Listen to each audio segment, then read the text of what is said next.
Good evening, everybody, and welcome to historic Gittone Stadium Thursday night football. Once again, here on the Vineland Public Schools YouTube channel. Kyle Bennett, Rich Scarpa, here in the booth with you. And for tonight's lineups for the Fighting Clan and Camden Eastside coming into Vineland for the very first time, Rich. It's fun to have a first-time matchup coming to the hometown. And a great one. We'll take a look at the rosters for tonight, and we'll be right back with you.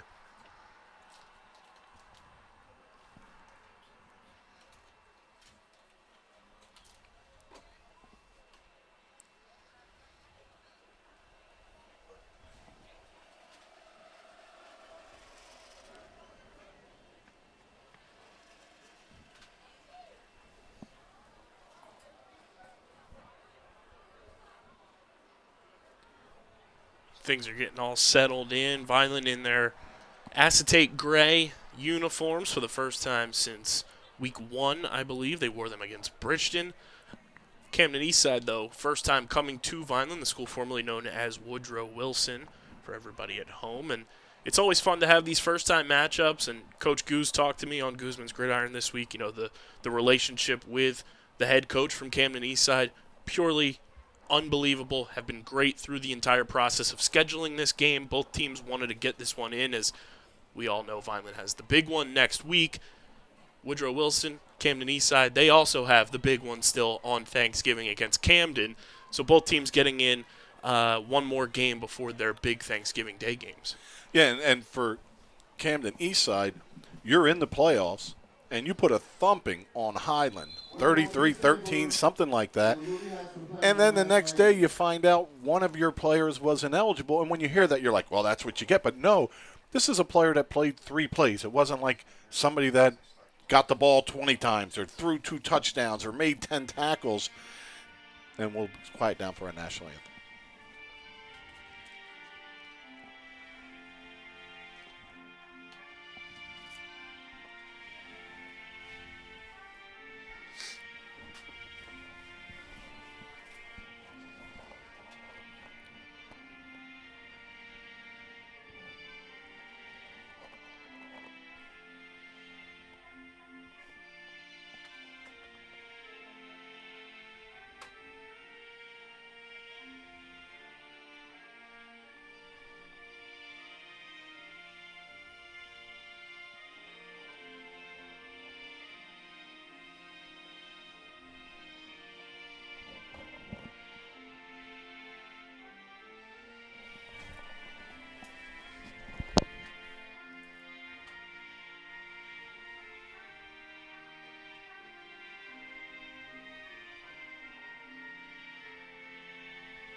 And this Camden Eastside team is going to be similar to Atlantic City, just a little bit more on that offensive side and defensive side.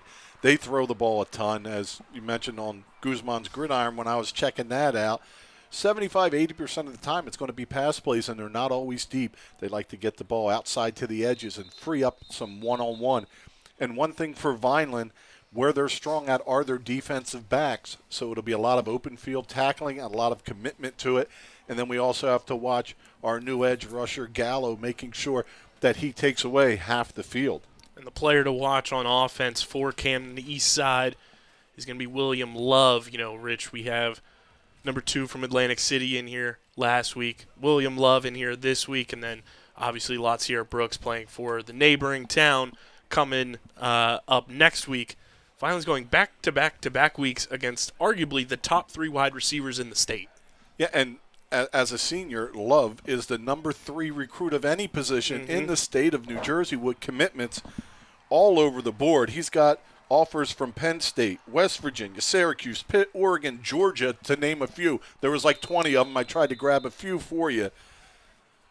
You know, to have 3 SEC caliber wide receivers, you know, that's obviously the big conference. As Colin Greif kicks this one off, and we are underway here for Thursday night football at Gittone Stadium.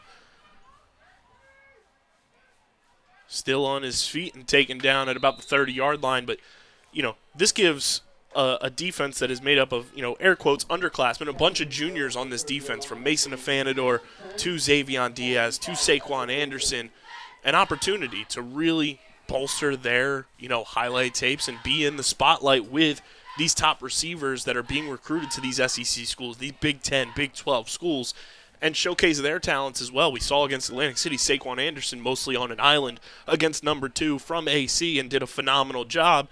These guys are going to get another opportunity here against William Love, and they'll have an opportunity next week on Thanksgiving against Latsier Brooks.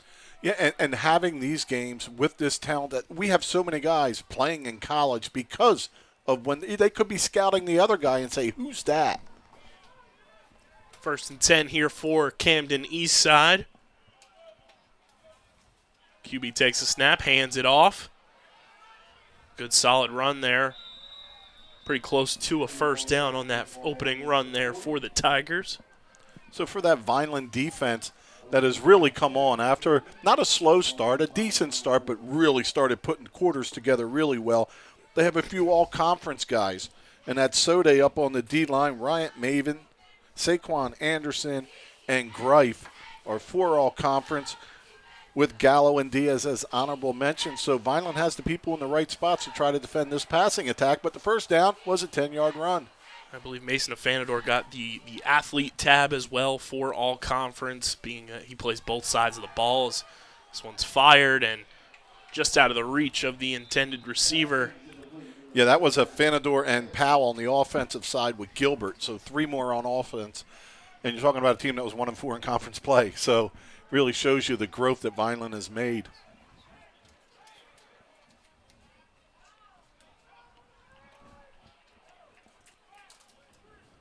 Well, for Camden Eastside, it's Flack at quarterback, and he's thrown the ball over 330 times this year already. So it is what they want to do, and they just missed something that could have went for some big yards. 2nd and 10 here from the 40.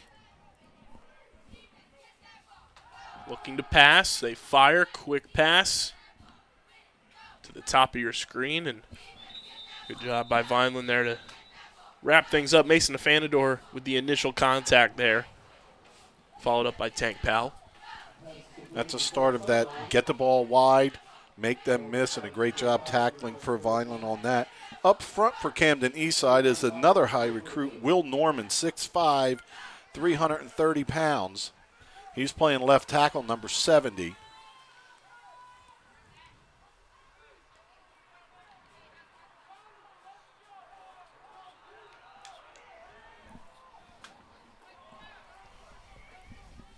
Third and 5 from the 45. For Camden Eastside, man in motion. High snap, hand it off, and Vineland is all over that one. Great job by that Vineland front to make sure a 3rd and 5 run turns into absolutely nothing. It'll bring up 4th down. Well, Gallo, the first one to get there, to slowing down, and then Carter with some help cleans it up. So the defense holds after the 1 first down on that rush. And the kicking game is not something Camden Eastside does well, whether it's punting or kickoff.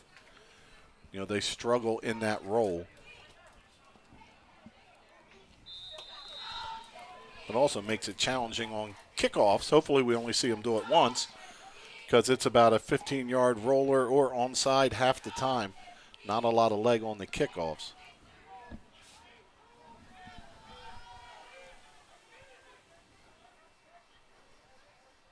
Punter inside the 30. Decent snap, and he's going to fake it. Pass, incomplete. Well, it looked like a weird setup with the 3 up guys in the back, normally more towards the middle with a gap for the ball to go. They were kind of flanked out behind the guard and tackle. And I guess if you struggle punting it, you might as well take a shot, just overthrown. So Vineland with great field position. They're going to start on the plus side of the field at the 44. That'll bring Tank Powell out to play some quarterback instead of cornerback. As he is, as Patrick Gilbert put it on Twitter, it's kind of that missing piece to this Vineland offense that really started to get things going in a direction where they wanted it to go. Has really taken command of this quarterback position for the Fighting Clan with injuries early in the season to 2 quarterbacks, and Tank steps in and has done a phenomenal job for them commanding the offense as he's got a completed pass there. Yeah, and Powell, 44 for 71. So do some quick air math, which isn't really good, over 60%, but he has 7 touchdowns and only 2 interceptions. He's also rushed the ball for 442 yards, while Cephas leads the running back room with 370, and Cephas really coming off his best game of the year. He's had good games and ran hard, but they asked him to do so much in the last game against AC, and he was just stellar. And I believe he is inactive tonight, so it'll be Prince Borte taking those lead carries at least early on here. He's your running back right now. Yeah, Tank completion percentage at nearly 62%. As Borte takes the handoff, drops the stiff arm, but unable to make anything out of it there, so it'll bring up 3rd down. It was last game when we saw Cephas getting carried through the handshakes.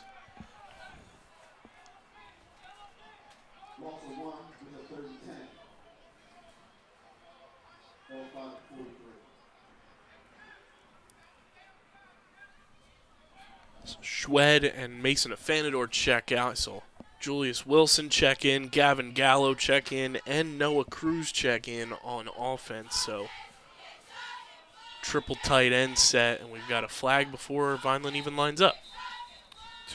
Legal participation. Looks like Vineland had an extra guy in the huddle.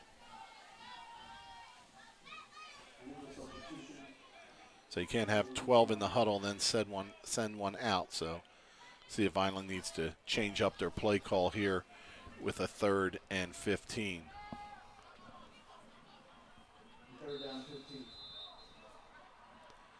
You know, and if you're playing a rushing team, you're like, all right, if we don't get it, no biggie. We punt it. We got a great punter, an all-conference punter, and we pin them deep. But when you're playing a team that throws the ball, sometimes those yards really don't matter if they get somebody open. Right. You pick up a ton in a hurry as compared to like a Clearview that's going to run it 80% of the time. It takes a long time to matriculate up the field. So 3rd and 15 from the 48. See if Vineland can pick up a 1st down, make it more manageable, or what Tank Powell has in his bag of tricks. He takes the snap, looking to pass. He's scrambling because he's being chased, and not much room there as the pocket collapsed, and that's going to bring up 4th down. Yeah, no time to really do anything back there for Powell.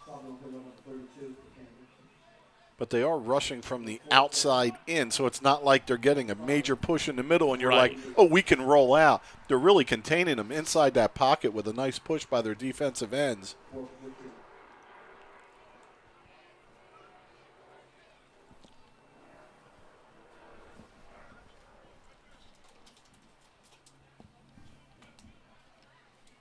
So that'll bring on the golden leg, Colin Greif.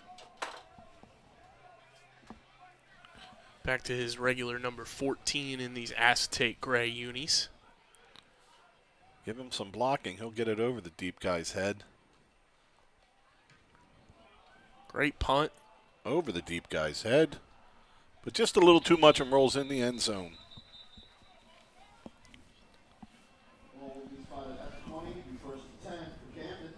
I can remember when I was coaching, like whoever had specials, you'd watch the average distance of an average punt. You know, when there was no pressure on, you'd watch the average distance of this and that. But he was really about 15 yards too close.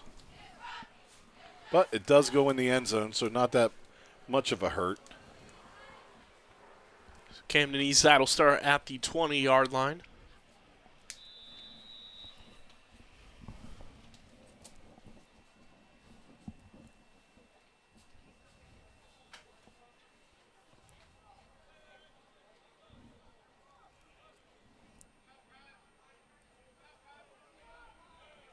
.300 passing attempts for Flack, and this is their 10th game. So that's 30 a game in high school. That's a hold. There you go. Multiple flags flying in now. Boy, great pursuit on the inside. Draws that holding penalty, and that probably happened 4 yards behind the line of scrimmage. first and 24 by the time they're done marking that off. And he needed to hold him because he was going to get tackled back there.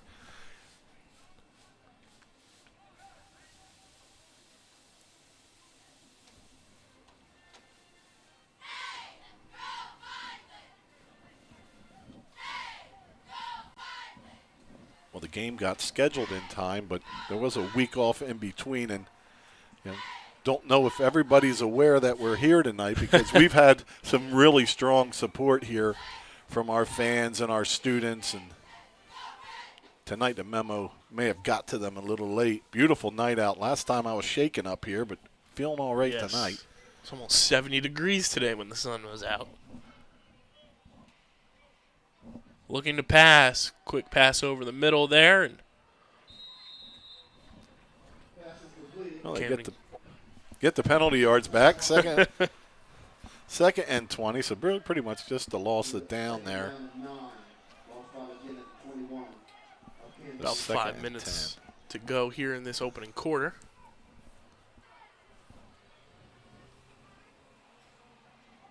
And Flack going to stand alone back there.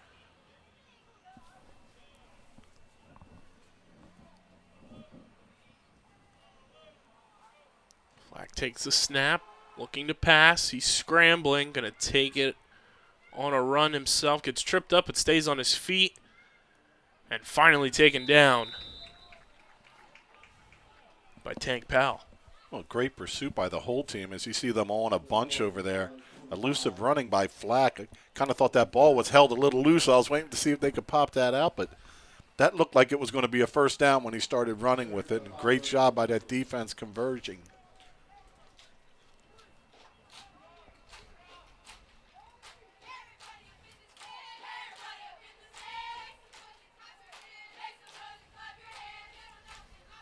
All right, fellas, one more down here.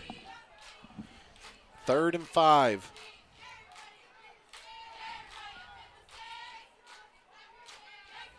This time Brown back there with Flack.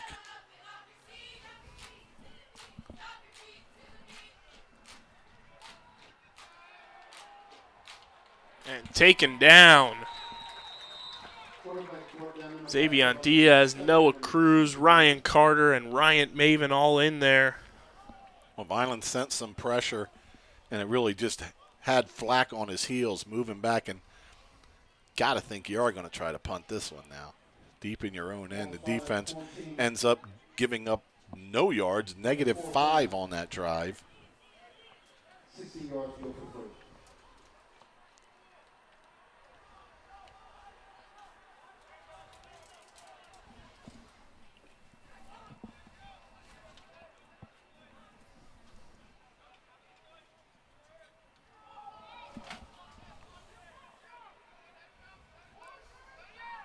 Had to get it away quick. Low line drive right back to the 50 where Vineland will take over. Another start with great field position.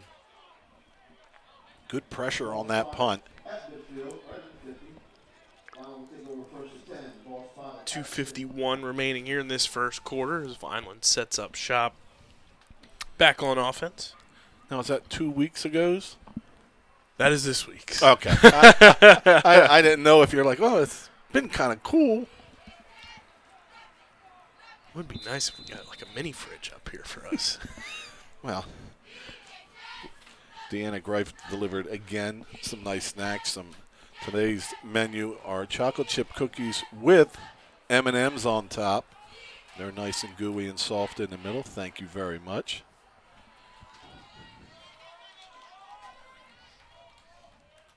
Tank hands this one off to Prince Borte. Not much there.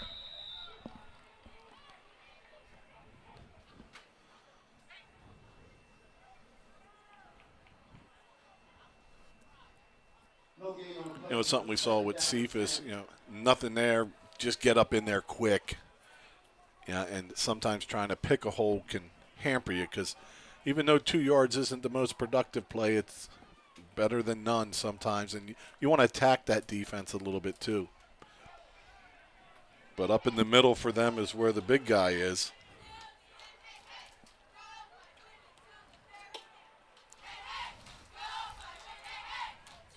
Powell keeps it himself, makes a move to the inside, now bounces out over the 50, lowers his shoulder, and is going to scrape forward for about 3 or 4.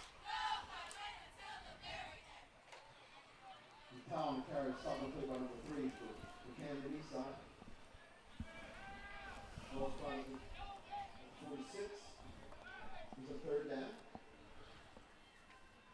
Third down upcoming for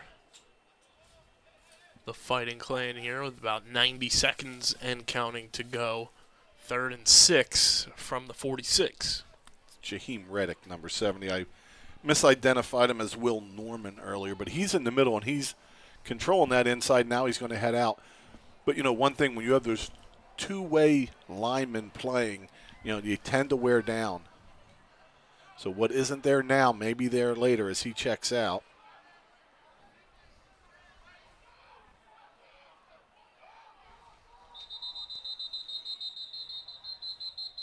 Give me an offsides. There we go.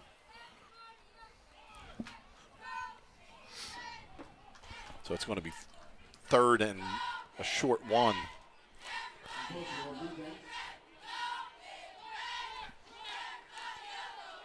Vineland has it in the playbook. And here comes the hammer. Ryan Carter comes in. He's going to try to get a little push and have somebody following him up. And once in a while, they let him get it himself. Let's see if they give it to him real quick this time with Powell under center. I was going to say, it's in the playbook too, Rich. Fighting Clan run the tush push, so. And the big guy's not in the middle right now.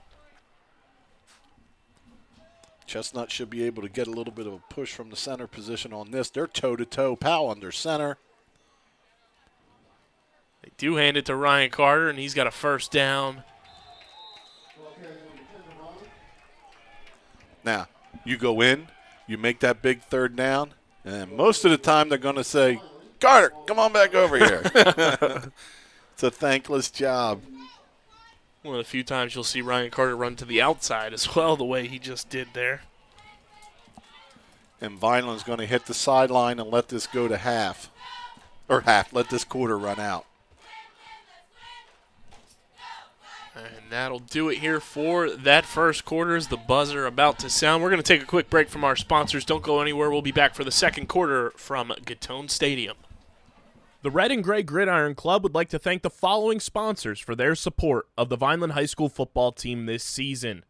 The Greenview Inn at Eastland Golf Course, Reconstructive Orthopedics, Newfield National Bank, Van Dodge, Allen Associates, TechNed Consulting, Medio Law Firm, Barufi Brothers, G&S Dry Cleaning, Vineland Education Association, Dr. Michael Gorson General and Cosmetic Dentistry, The Claridge, a Radisson Hotel, Larry's 2 Restaurant and Catering, Botino's ShopRite, Coraluzzo and Torrisi Petroleum Transporters, Richland Carpet, Manny and Vic's Pizzeria, Sir Speedy, Rap Performance specializing in custom apparel and promotional items, and The Sweet Tooth. The Vineland High School football team and coaches thank everyone for their support on and off the field and look forward to another successful season.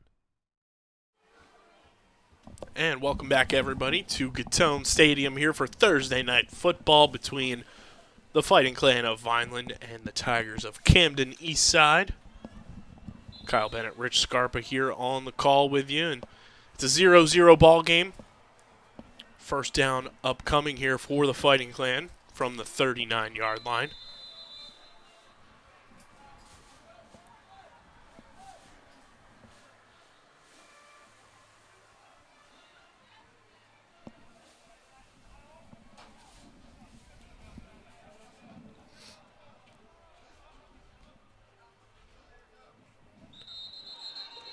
And we got whistles and flags. Again, offsides.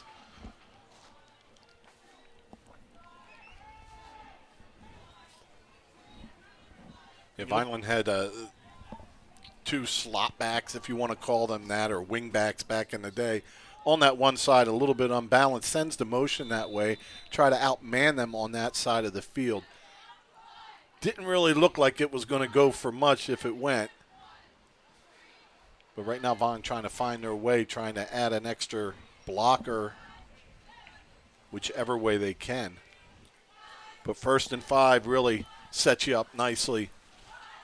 You'll take the free yards when you can get them against any team, but especially a team that throws on offense as much as Camden Eastside does to the effectiveness that they do. You want to be able to move the ball in any way you possibly can to hopefully put points on the board.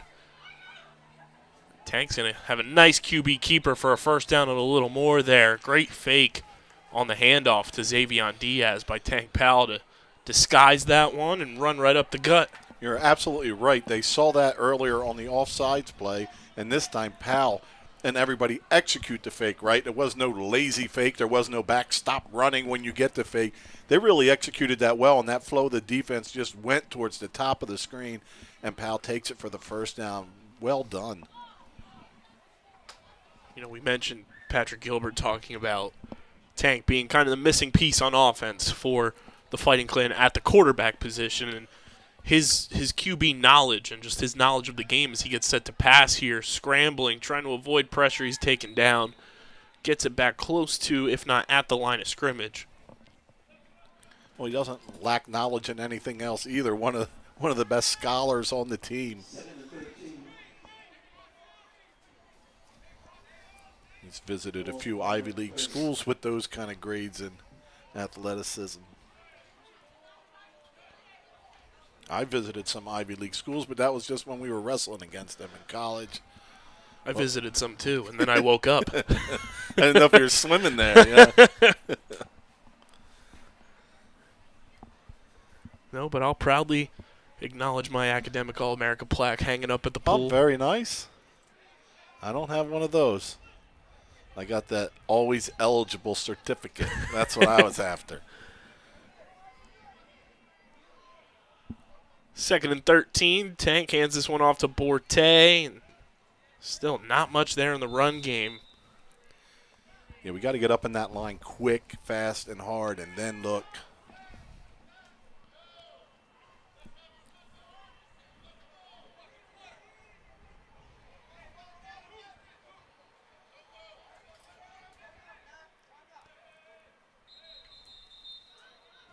Vineland trying to get some personnel in. It's a big 3rd down for them. They're going to call timeout and make sure everybody has the opportunity to get the play in that they want with the personnel they need.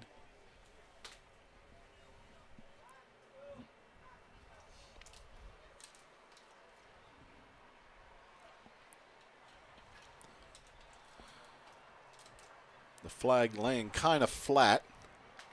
As I quickly do my math, watch how I do this, Kyle. 30 plus 10 is 40 plus 6 is 46. So we're looking at a 46-yard field goal from here. Not out of the realm of possibilities. As pregame, we watched Greif hit one from 50. I think a big reason for that timeout, it looked like Tank's hand might have got banged up on that play that he scrambled and spraying some water from the bottles there. I heard somebody calling for Gatorade or water, and Trainer Dara was taking a look at him there, and hopefully he's okay.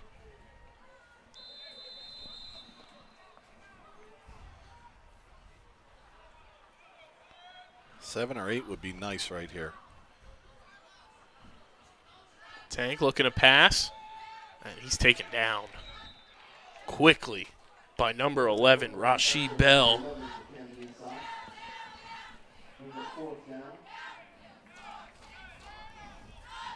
Well, that takes you out of field goal opportunity.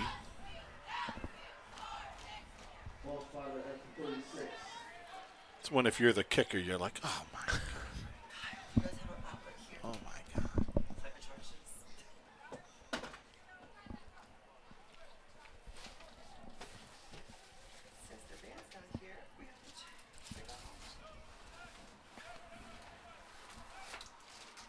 So Greifin to kick it away. Be trying to pin him deep, but not much room to work with here.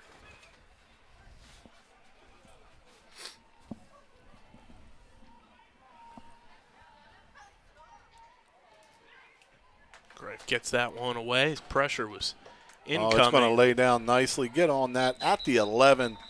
Great punt. Great coverage. Camden Eastside starting back deep in their end yet again.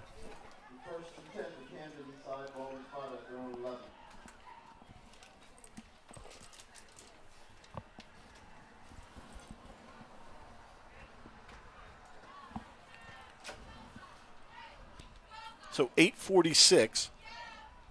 Camden Eastside, after that first drive, starting on the 35, has been at their 20 and now at their 11.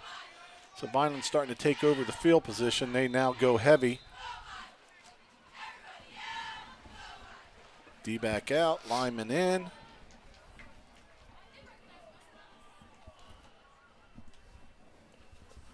That's what makes a team so dangerous, though, when you're a passing team. You know, it really doesn't matter where you start, matters how the play goes. Vineland's no stranger to applying pressure, you know, deep in an opponent's zone. They've racked up a safety or two this season, and it's helped them in a multitude of ways in terms of the scoreboard. It's a nice run there by Camden Eastside's running back. Great job turning him into the middle, but he really hit that with a full head of speed, picks up 10 yards and that first down.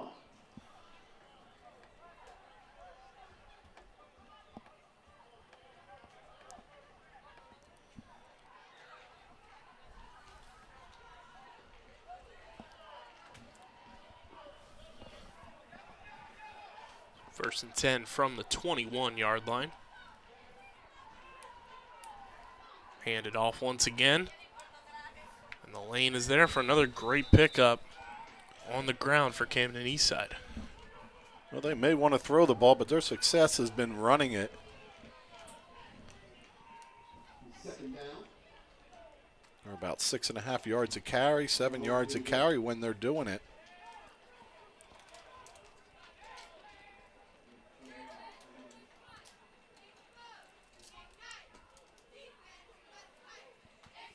Looking to pass, they fire. It's incomplete. Nice pressure and way to get your hands up. Sode disrupts that one. Talking to defense coordinator Cliff Smith before the game, talking about how the last game, even when they weren't getting there, their arms were up. It's altering the trajectory of the pass, and it really impacted Atlantic City negatively, and we see the same thing this time. Sode not going to be able to get there, gets the hands up. You don't have that clear throwing lane. You have to alter, and goes incomplete. Third down now. How about Sode? His second full year of playing football makes an all-conference team. Pretty impressive. Myalata type thing, you know? Yes. 3rd and 3. Big down here for the defense for the Fighting Clan as Camden Eastside looking to pass, firing to the bottom of your screen, and it's incomplete. Saquon Anderson on the coverage. And that'll bring up 4th down. Huh? They going to try to just run this one on us? Seems like a no-brainer to punt it away, but that may not be the case. Watch that ball. And they're spreading it out. The scary part is there's a back with him. I like when he's alone better. Yeah. Believe that's Red up in the backfield with him. 4th and 3. Looking to pass. Good pressure. And they're going to get the first down and then some. That gets up close to midfield. Gutsy call by Coach Malik Brown, but they pull it off and get out to midfield. Almost looks like they're going to hurry up now. I believe that was Rashi Bell on the reception.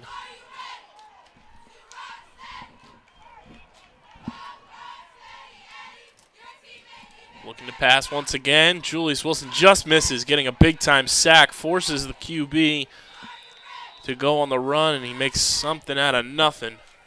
Great block on the outside by William Love.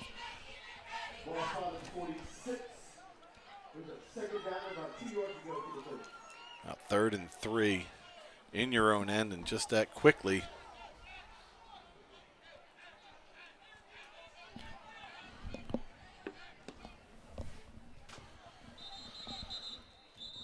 So we got another timeout by the Fighting Clan.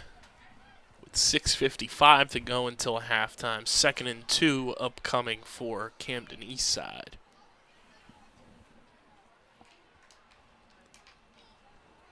It's kind of a couple big plays in a row.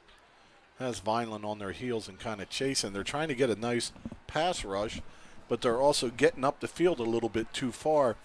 When you have your defensive linemen get 3 yards into the backfield, there's lanes to run underneath. The quarterback can step up.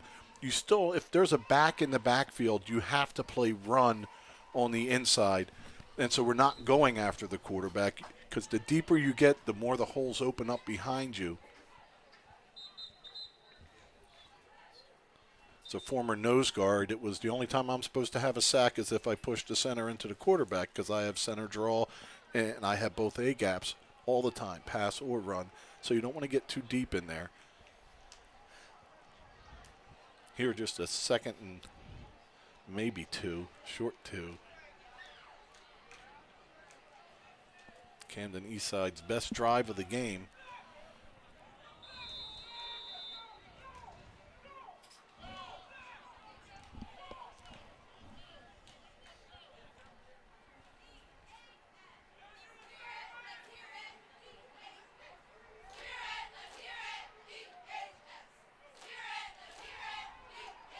It's a draw up the middle, and there's nothing but daylight. He's to the 20, trying to outrun Vineland, but brought down by Powell at about the 8-yard line. They spread him out and then get underneath.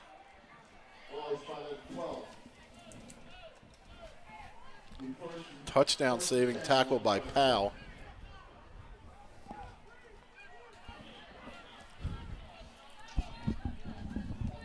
So it's not been the air attack, it's been the running attack. I'll tell you what, sometimes we see a big lineman and they're big and that's why they're getting recruited. But Jaheim Reddick, nobody's getting by him. He's just eating up our pass rush and blocking.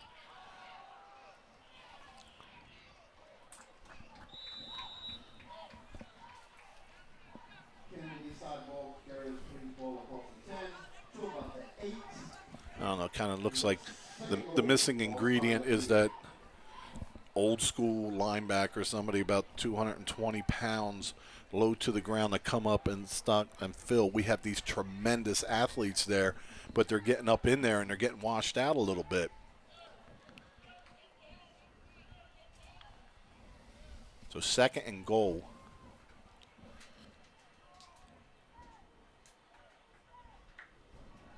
Looking to pass, firing to the corner of the end zone.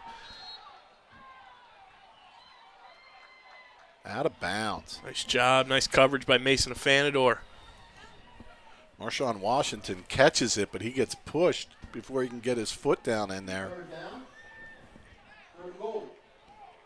So Vineland most likely has 2 downs to protect here. They may be able to get out of this without giving anything up. 3rd and goal from the 8.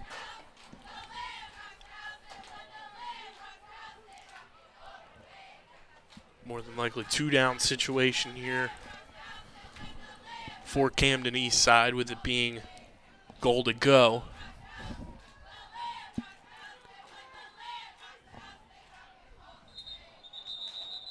Give me some procedure, please.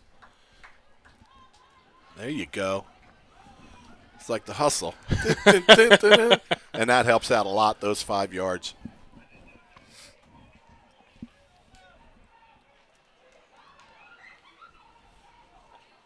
Sister Bernadette taught me how to do the hustle. The hustle, the alley cat, and the Soul City walk with some square dancing. Ball spot 13. 3rd goal. So Vineland with some room to work with at the 14 now.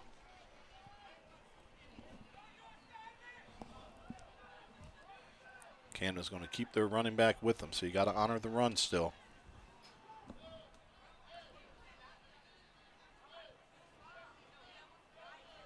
All right, it's taking a little bit of time. Let's get us a delay in here too.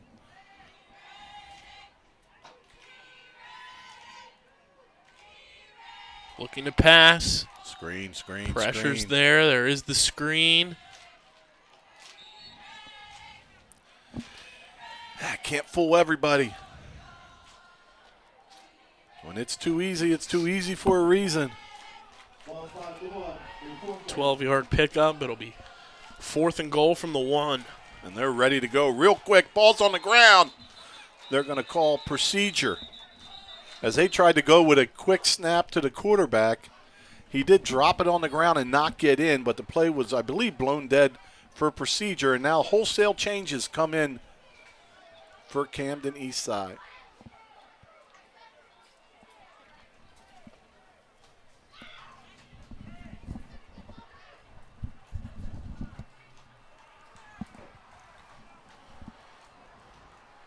So 4th and goal at the 1.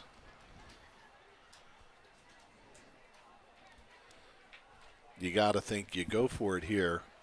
Because even if you don't get it, Vineland starting at their 1.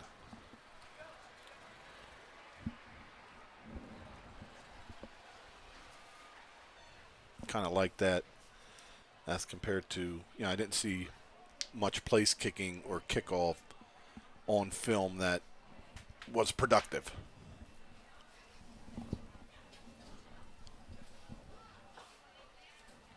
But you can't get it. It's closer than an extra point, though, too. My buddy Handsome Harold could do that. Buddy Harry didn't start his senior year, and our kicker got thrown off. And Coach Parentazzi were like, Harry can do it. So he goes, he makes 10 in a row, he'll be the kicker. Harry made 8 before he missed one. Go back. And that was the end of Harry's kicking.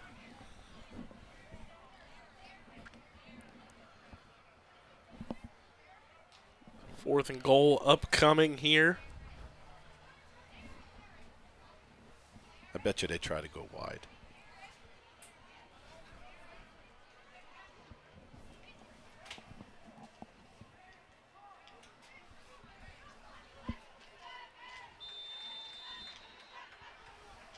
And here we go.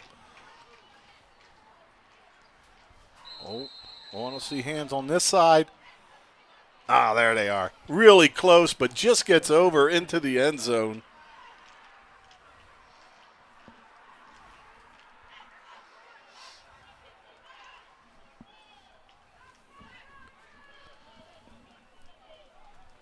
So with 5:04 until halftime, Camden Eastside now has a 6-0 lead pending the PAT, which it looks like they are lining up to kick this one.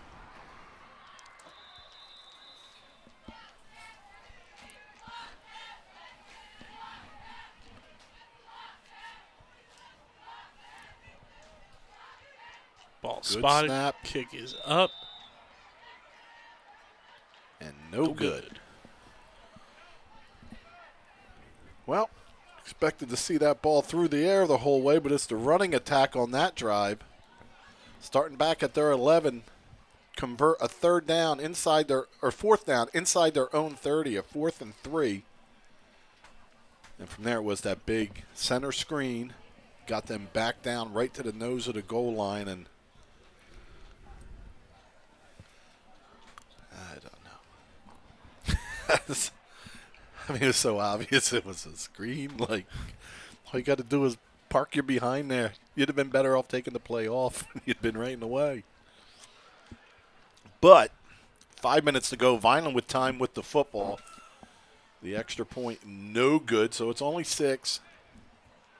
See if the offense can get on track. The running game really has struggled except for the quarterback keeping it himself.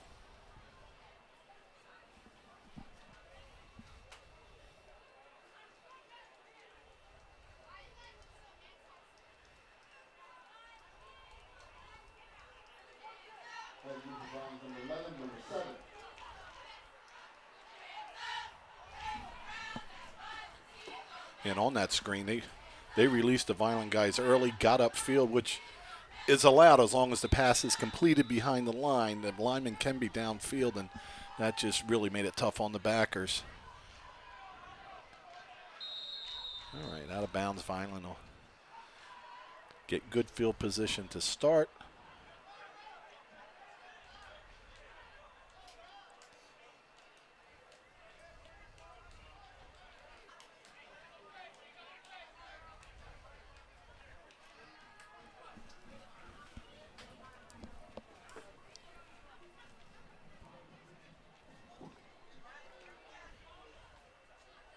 Well, we start at 35, we first 10 for Vineland. So on the penalty, Vineland gets it on the 40 or 35. 35. Elliott was right.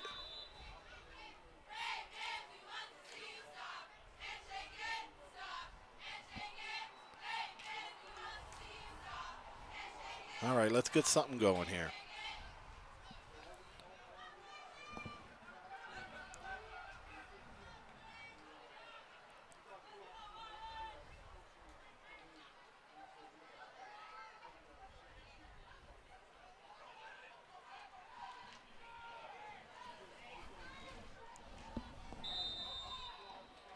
Solid run by Xavier Diaz there. Great vision by Diaz, too. If he tries to go wide, he's going to maybe get back to the line of scrimmage, but instead, nearly 5 yards on that. Ball against 5 at Vineland's 40.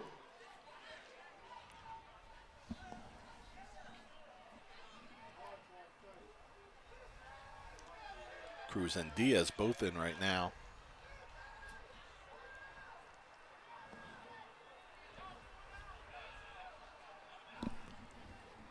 And Borte is the back.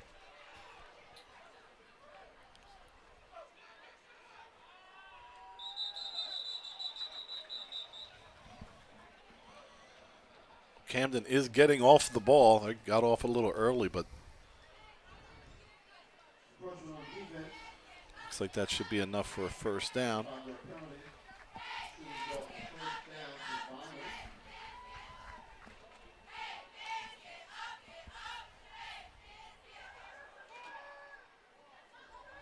And first and 10.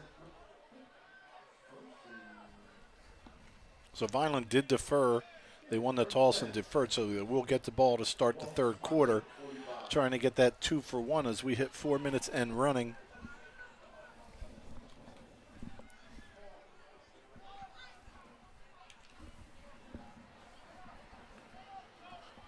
Just trying to tie this ball game, boys.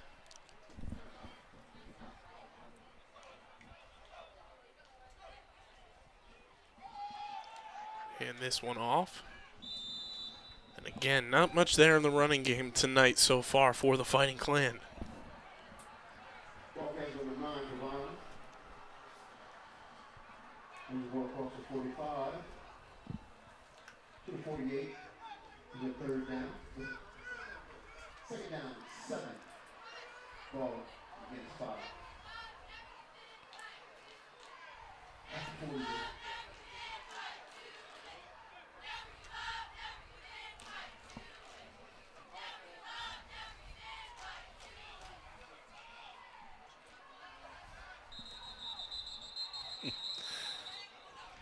Offsides again. See, what Camden's doing, they're laying back off the receivers, and before the snap, I love the way they're doing it, that they're pressing. They're pressing up on the receivers, but when they run up to press them, they're stepping over the line. Got to hit them brakes a little early. But with corners like they have, they want to get in your face and challenge you to get by them and beat them. Ball is 5 to 47. So you pick up 2.5 yards on first down, which didn't seem great. You add that 5 yards to it. Now we have a second and about 2.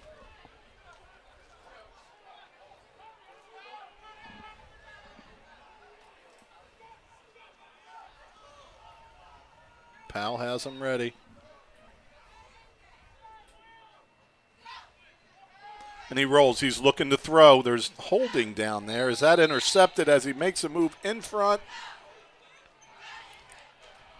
Vineland has it, and they're saying a catch, but Mutcherson had his shirt pulled, almost had his shoulder pad pop out as he was grabbed on that one by Washington, but nobody able to see it as Vineland flooded that zone.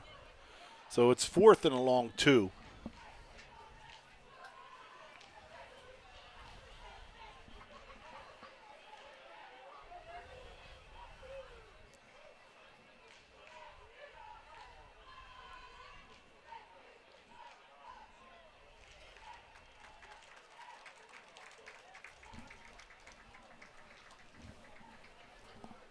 Noah Cruz heads to the medical table there. Hopefully he's okay.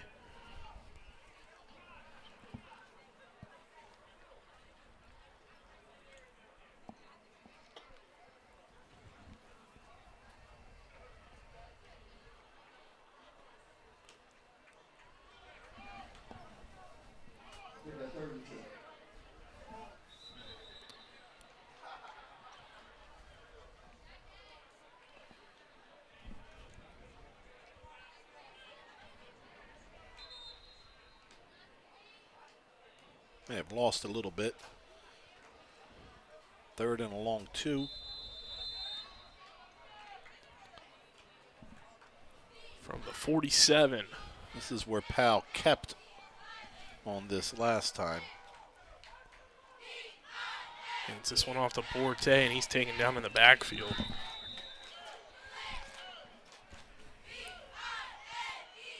Down and distance, not even looking for a hold. You just got get up in there.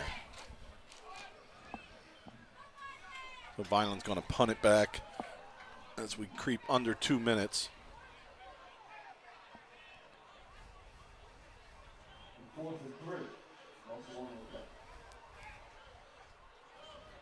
May have been worth it to line up in hard count with 5 offsides and take your 5-yard penalty and kick it away. You also take more time off the clock.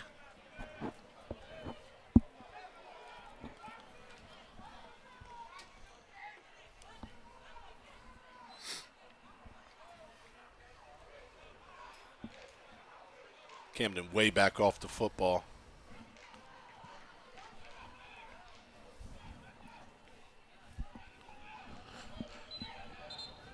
And a flag flops in. Procedure on Vineland.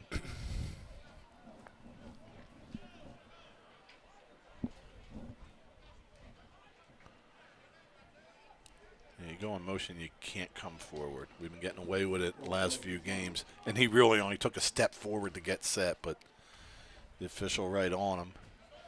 Good news is, see if that clock will start running.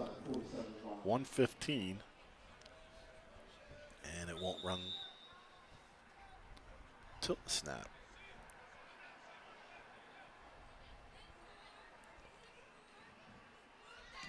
Oof, nice job getting rid of that. No fair catch called for. And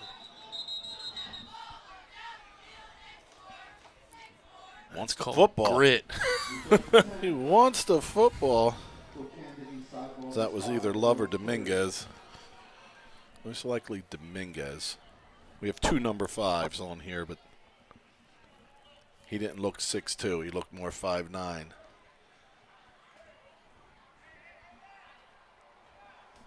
So Eastside has it with 1:03 to go. They've not used a timeout yet.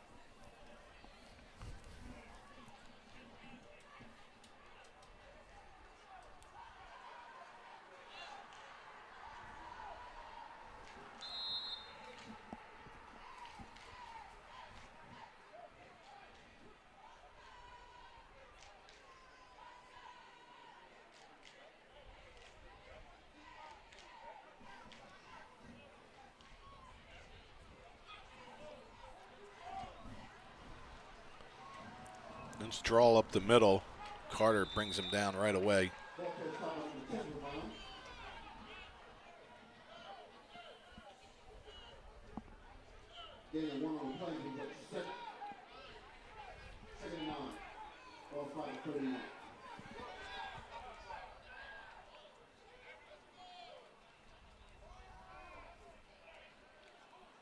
Good open field tackle.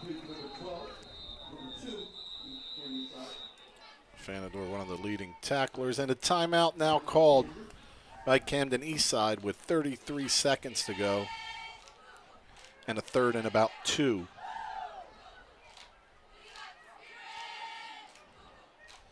Yeah, Vineland's like right there. We just need to shake it up a little bit offensively. Running.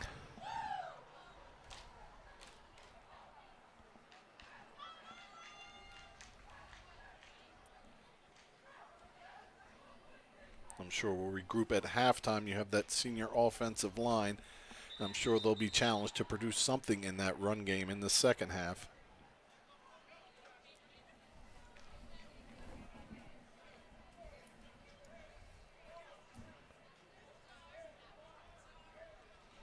Nobody behind you, fellas.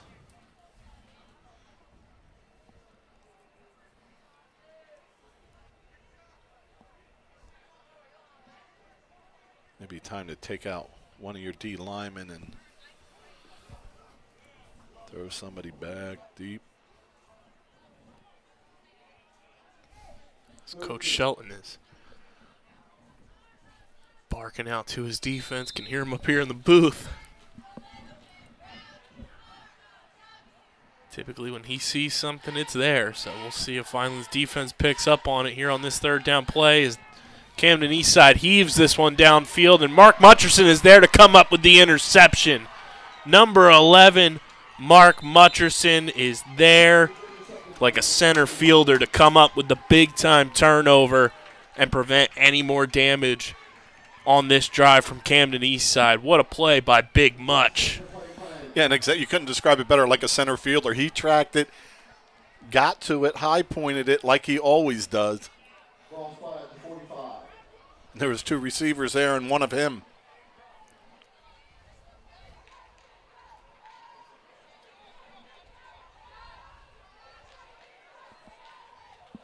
All right, let's do it again. 19 seconds, take a knee, get into halftime. This is where I do the reverse jinx that you were talking about on the show. Let's see if they're going to let Powell take a shot deep.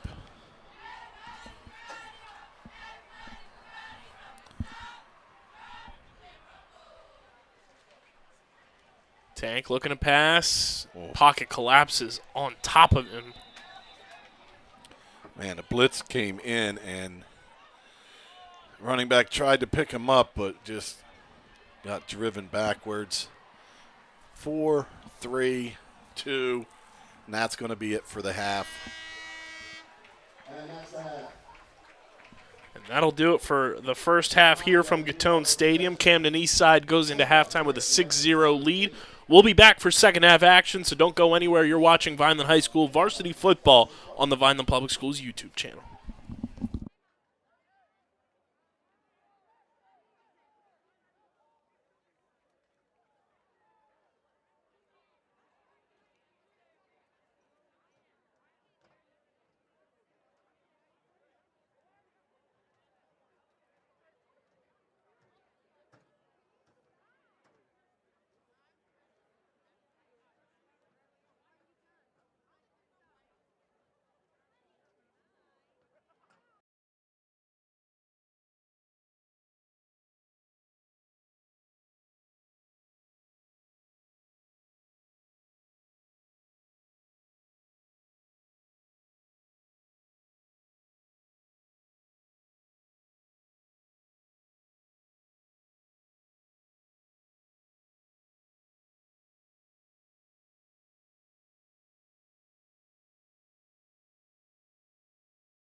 And welcome back, everybody. Second half about to get underway here at Gittone Stadium between Vineland High School and Camden Eastside as the Tigers have a 6-0 lead. Had a touchdown earlier in that first half. And, Rich, one thing that we want to see the Fighting Clan get back to being able to do is move the ball on the ground and be able to establish that running game to help tank with the passing game. Yeah, the best runs besides Diaz coming around was also Powell by himself, but they've got to get some type of running game going. The defense has held up. They almost kept him out. He barely creeped in on 4th and goal. Bit of a bouncing kick there, but it will be returned by Vineland, and they'll set up shop just shy of the 30-yard line. I'd like to see a little more aggression in the running attack, less tentativeness, less looking, more churning. So that scribbish kickoff works well. Vineland takes over at the 27.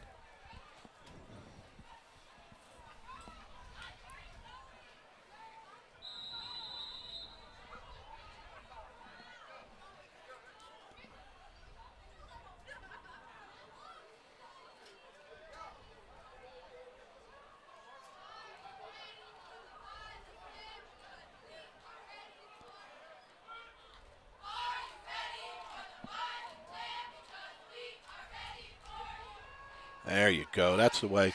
Power football with a lead back going in there, still on his feet, picks up half of it, 5 yards. That's the way to hit the hole.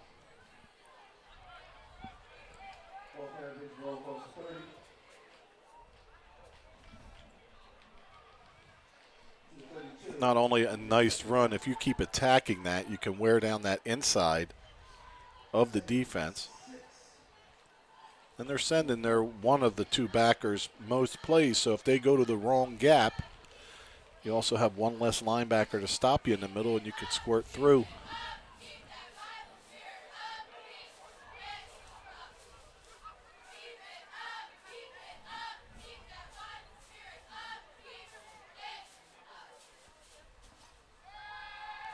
Powell under big pressure, rolls to the sideline, fires it, incomplete and out of bounds.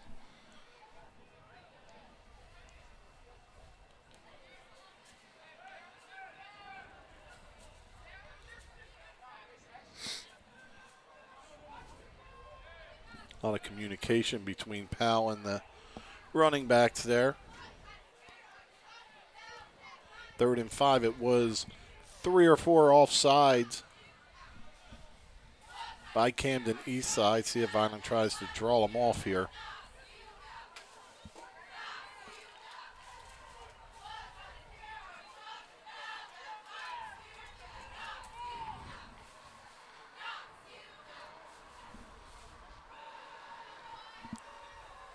There's a much better run by the Fighting Clan there. Best run of the night so far.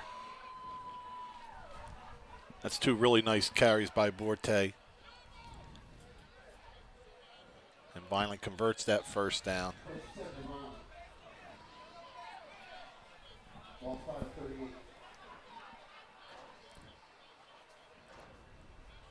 Carter out. Julius Wilson in.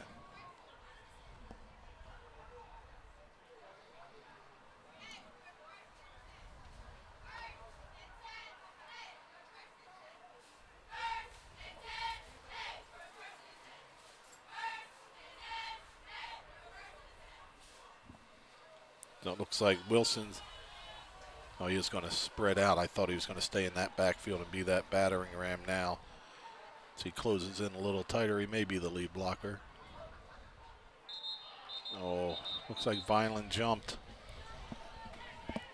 They had him drawn off, but movement on that right side of the line.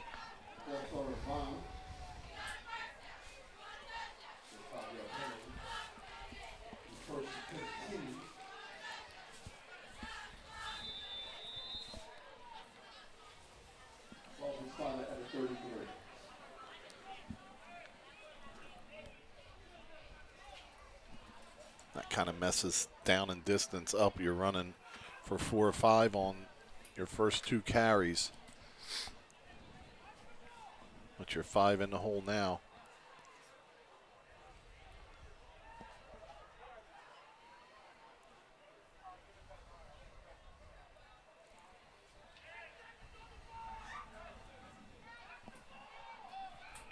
Xavier Diaz, the deep back. Tank pitches this one to Diaz. He makes a cut, zooms on through. It's 2 nice runs for Diaz tonight. Great vision as he cuts back to the inside. He's got half of the yards almost.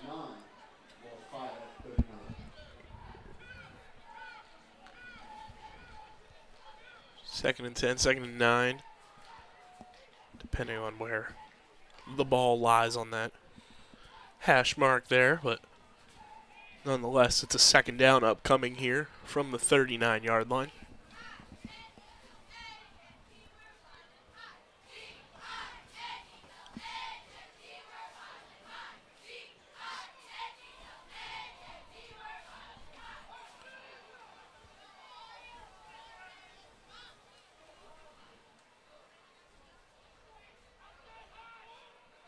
Mutcherson, the man in motion. This one's handed off to Diaz, trying to cut up field. Picks up a couple there, but not much there on the ground. Still got to watch that motion. They're coming forward. They're going to get hit with it again.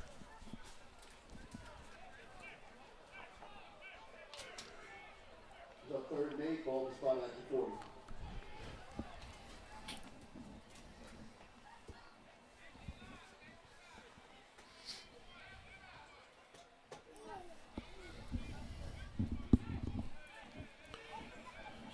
Ryan Carter checks in. You're on 3rd and 8. Let's hurry it up a little bit.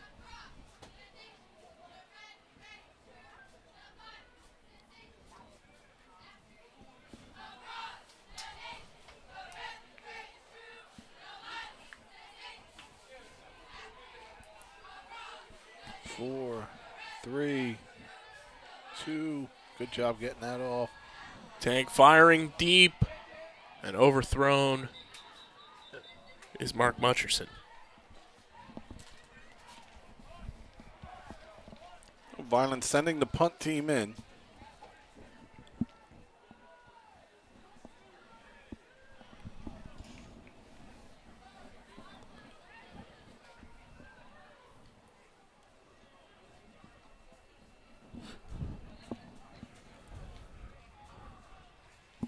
Yeah, that penalty kind of doomed that drive there. 2 nice runs by Diaz, which would have been really close to a first down, but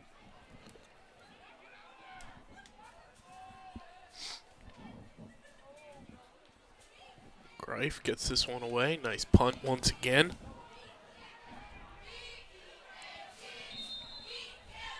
So I'll go out of bounds close to the 35-yard line.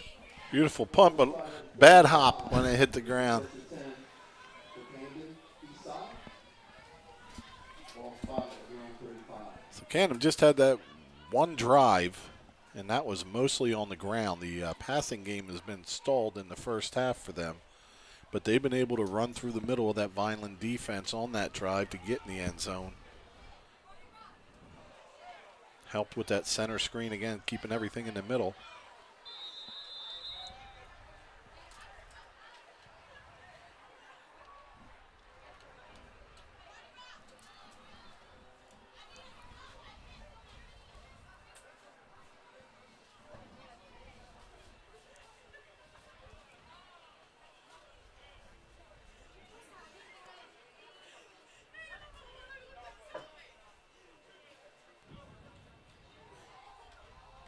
You got to close down. Don't stop.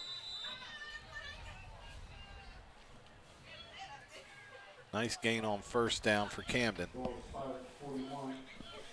Is it second down? 4 yards to go for the first.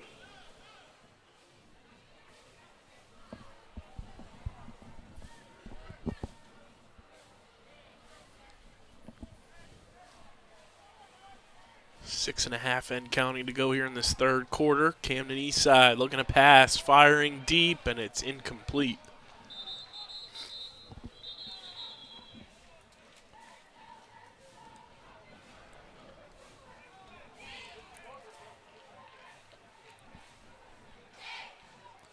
I believe we have a flag right at the 50.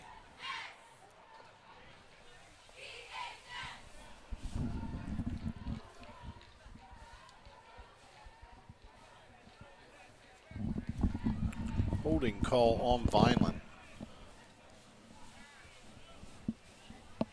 Give Camden a first down. This is the first time Camden Eastside has come to Gittone Stadium, and I talked to Coach this week on Guzman's Gridiron. You know, the West Jersey Football League realigns every 2 years, so kind of getting an early jump start on some new opponents here, but it is always fun to kind of have somebody you're never familiar with and kind of just have to learn on film and getting a shot to play against a team you're not typically facing. Also, nice for Camden Eastside to come in and just see the facilities that we have here. You can check out Guzman's Gridiron on the Underground Sports Philadelphia Podcast Network, wherever you get your podcasts, and of course on the YouTube channel as well in video form, youtube.com/@Underground Sports Philadelphia, every single week. This one is handed off. Nice run once again by Camden Eastside. Spread them out and run it under them.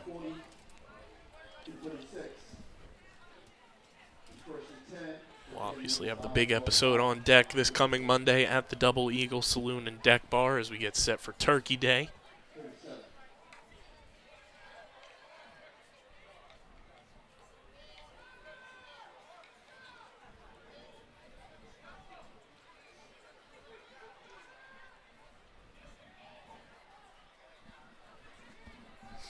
First and 10 from the 37. Under 6 minutes to go here in the third quarter. Looking to pass. Being chased, and there is Olafemi Sode with the takedown and the sack. The all-conference first-team member. Big loss on that, too. We talked about him a little bit earlier, but it is fascinating to just watch his progression where last year was his first year playing organized football, comes in midway through the season to become a starter on the offensive line, plays some defense, and now this year under Cliff Smith moves exclusively to the defensive side of the ball, and you have your result, a first-team all-conference nod. As I mentioned before, in conference play, we have that one win, and you really stood out from a team with one win to be able to get that nod up front on that line. One of 9 all-conference nods, whether it was on the actual team or an honorable mention for this Fighting Clan roster. And there's quarterback draw, and there's an opening in the middle. Weaves his way through, finally hit and brought down, but not before he picked up about 14 yards. So from 2nd and 18, it'll be about 3rd and 4.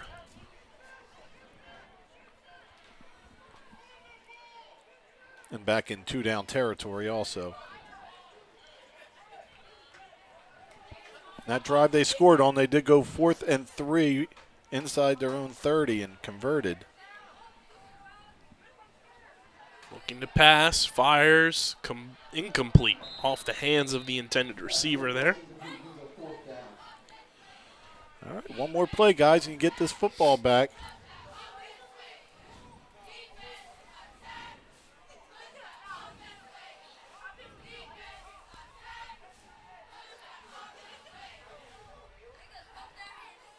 Let's see if they keep it honest with a running back near Flack.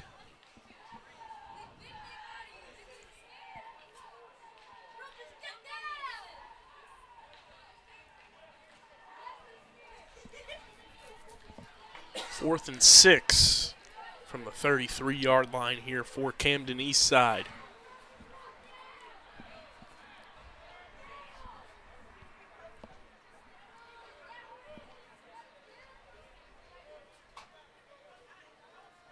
Looking to pass, fires, completes it.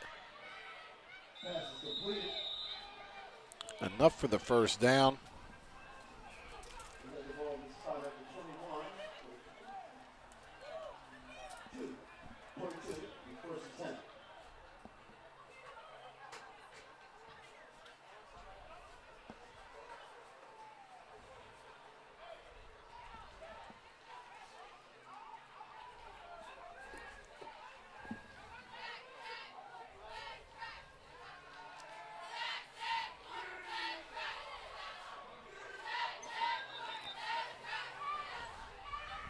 Good pressure again by Sode. That falls incomplete. 2nd and 10 at the 21.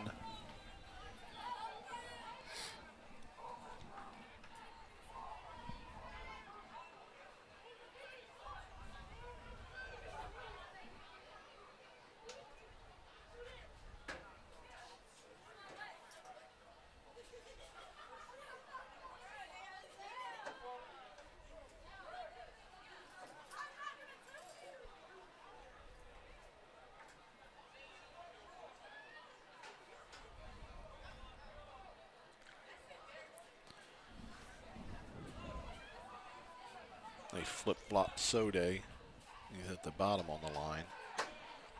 Getting him away from big number 70 on this one. This one's a delayed handoff. We got a flag flying in, I believe. Yes, it was a flag. Flag thrown where it would be holding, but I got to say I didn't see it. I think Camden's going to get called for a hold.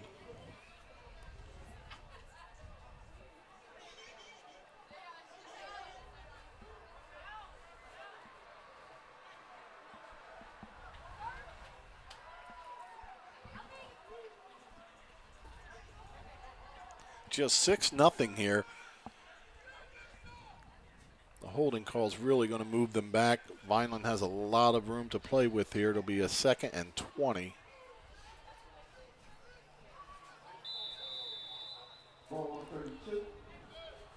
It's got to be tough for Coach Malik Brown now because you're getting the yards running, but do you want 7 on this and 7 on the next one and then have to do it again?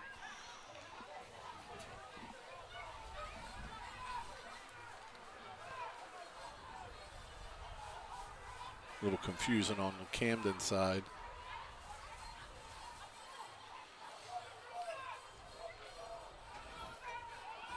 Flack getting under center for the first time today, besides the goal line package.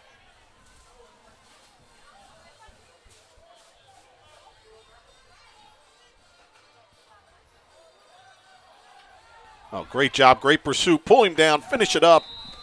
Outstanding job by Diaz, who doesn't get fooled. And another loss on the play.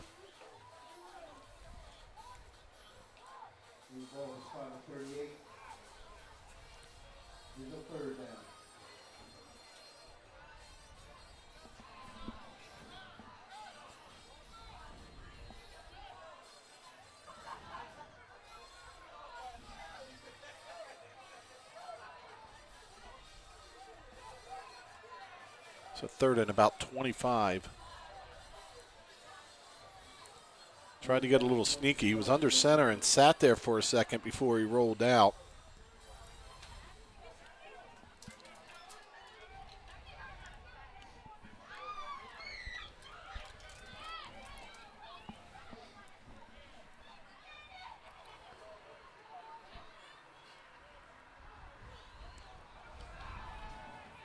Looking to pass. He's got open space, and he's going to take it up the middle. Plenty of room to run.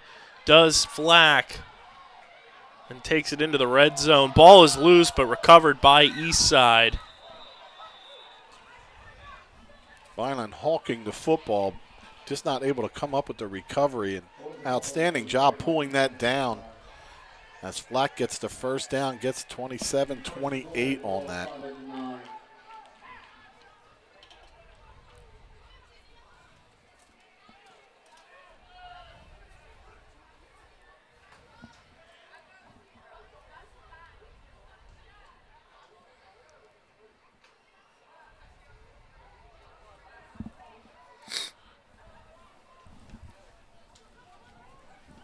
Maybe one more play before we end this 3rd quarter. This drive has chewed up a lot of time.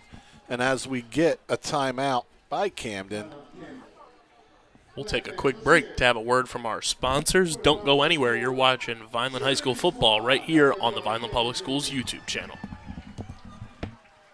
The Red and Gray Gridiron Club would like to thank the following sponsors for their support of the Vineland High School football team this season. The Greenview Inn at Eastland Golf Course, Reconstructive Orthopedics, Newfield National Bank, Van Dodge, Allen Associates, TechNed Consulting, Medio Law Firm, Barufi Brothers, G&S Dry Cleaning, Vineland Education Association, Dr. Michael Gorson General and Cosmetic Dentistry, The Claridge, a Radisson Hotel, Larry's 2 Restaurant and Catering, Botino's ShopRite, Coraluzzo and Torrisi Petroleum Transporters, Richland Carpet, Manny and Vic's Pizzeria, Sir Speedy, Rap Performance specializing in custom apparel and promotional items, and The Sweet Tooth.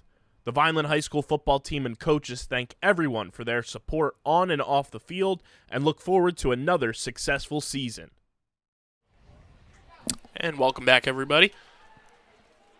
Vineland looking to prevent a score here as Camden Eastside had a huge pickup on 3rd and 26 to now make it 1st and goal here from the 9.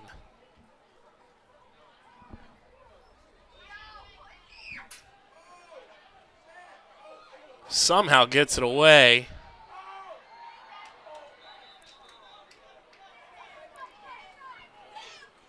Gallo all over him and puts enough arm on it to get it to the receiver. Just not able to hang on.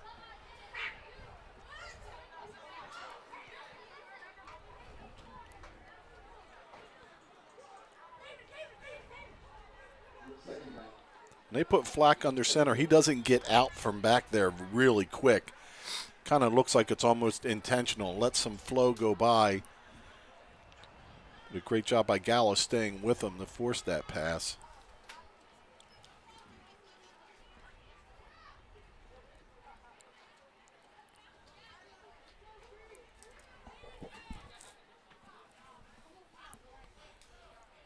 Back under center with a wishbone behind him, 29 seconds. So it's handed off to the deep back and taken down. Carter up high along with Borte and Powell at the bottom.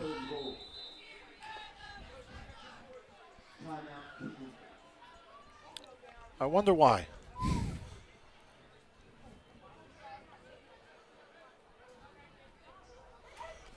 It's the 3rd quarter and they've used another timeout on this drive when they could have just let it run down.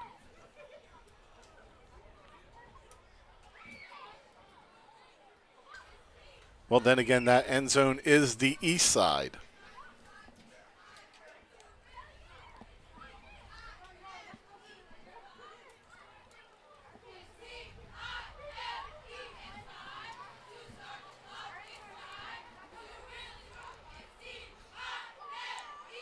This drive has not been easy for Camden. It's been that big quarterback run. And before that, a first down, you're in great position inside the 20, and then you're knocked back 25 yards.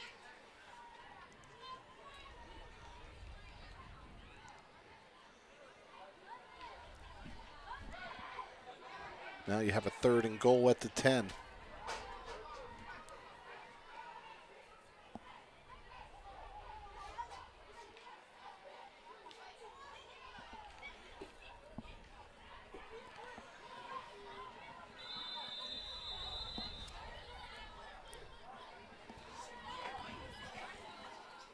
Bunch to the top, just a one back with him.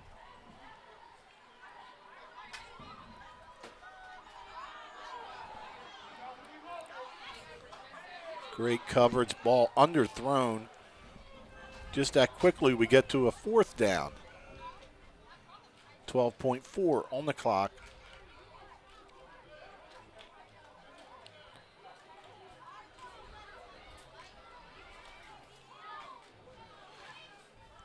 Eastside's extra point attempt had plenty of leg but went wide. Doesn't look like they're going to try a field goal from here, so it's going to be do or die time now for the Fighting Clan defense. Donnie St. Jean checks in at the nose guard position. Quarterback stands alone. Quarterback draw or pass coming here.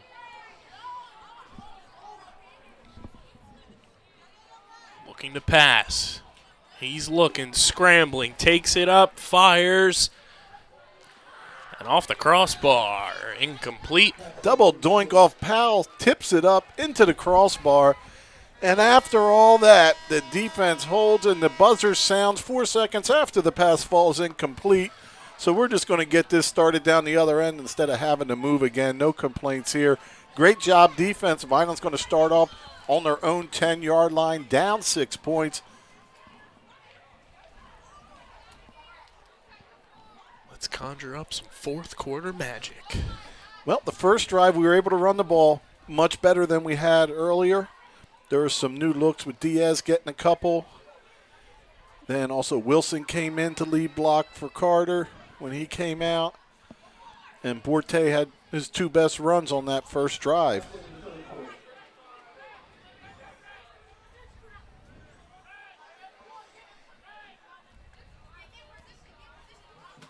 And we watched their quarterback with his legs get them back into down and distance with a 1st and goal. You know, we have that same thing with Powell. Just a matter of giving enough time to open the field out, because you're like, where's Vineland's linebackers? Well, they're covering the 5 receivers, trail them all over the field, and it just really opened up in the middle. But for Vineland to be able to match that, they really need some pass protection.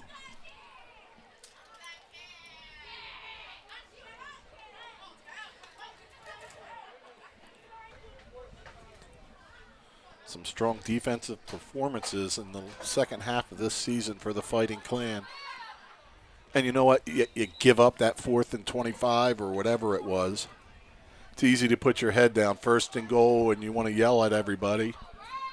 Your teammates when you're out there, and your head could go down, but they make their stand and give it back to the offense. Mutcherson down the bottom, right around the 10-yard line. No safety help over top, so that's a spot to go if you want, as Camden really creeping the line of scrimmage now.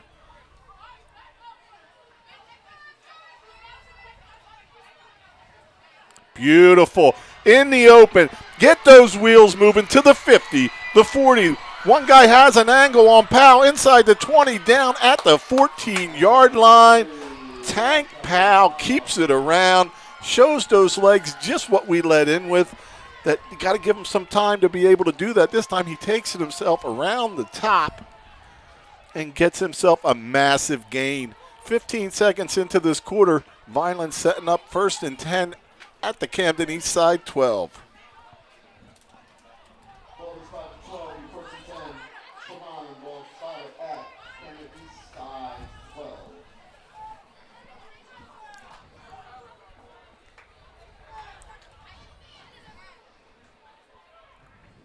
Now, just what we talked about Vineland after giving up that 1st down on 4th and 25.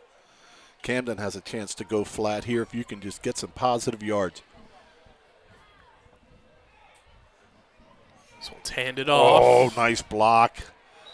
Stay with it, stay up there. Man, Carter just pancaked that edge defender, but Borte a step or 2 behind him.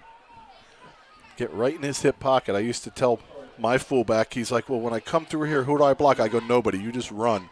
You don't step anywhere. He's got to be in your hip pocket, because if they can't hit you, they can't hit him. Just a little bit too much space in there, but a beautiful block by Carter.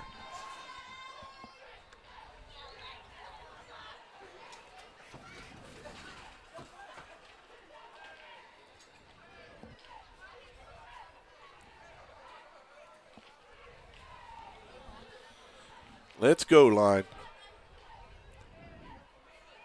2nd and 12.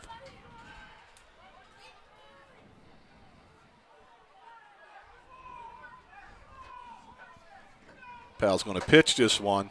He's got a little bit of blocking. What a nice move to the inside and in the end zone for the score. Your Vineland High School Fighting Clan, as Borte uses that vision, slides sideways in the end zone for the score. And here comes the golden leg Greif to try to take the lead for the Fighting Clan with 10-11 left in the 4th.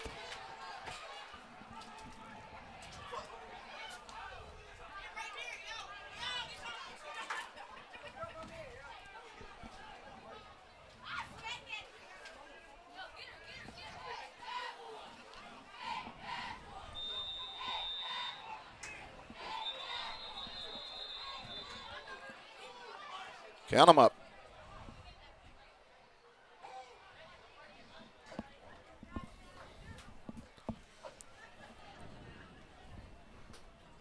So illegal participation for Vineland. They had one too many, and as he came off the field, he was in what they're calling a huddle before the play. So a 5-yard penalty. Second time tonight that's happened for Vineland. So make this a 25-yard field goal, even though it's an extra point. But from 25 yards out. Ball snap, low snap, kick is up. There's a flag on the play.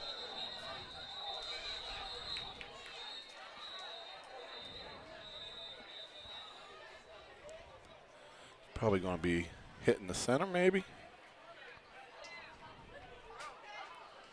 And looking down at the sideline, just an update. Noah Cruz on crutches, so it looks like his evening is over. Hopefully everything is okay for him long term. And we still have Cephas. Hope he's on the mend to be able to be back. And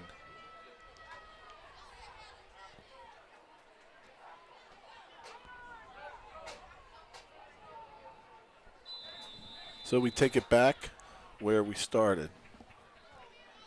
Here we go around. Let's Greif for the lead. Bad snap again, but he gets it down. And it's good. And Greif puts it through. Great job by the holder. 23 not on our roster tonight, but an outstanding job getting that back down for Greif. Could be one of the plays of the game. Fantastic job. So with 10-11 remaining in regulation, the Fighting Clan take a 7-6 lead over Camden Eastside. So Vineland has shut down the passing attack of Camden Eastside. Camden Eastside had to go to a running attack, started moving the ball. Now down one, Vineland's going to have to defend, and this is where you've done such a great job on the pass. Can they matriculate up the field? I'm not sure with their running attack that they can. But one slip, one mistake, yeah, and you need the pass rush, but you've got to stay in your lane, almost like a kickoff, where you're not just getting washed to the outside so the quarterback has room to run. It's got to be disciplined by that front defensive line for Vineland.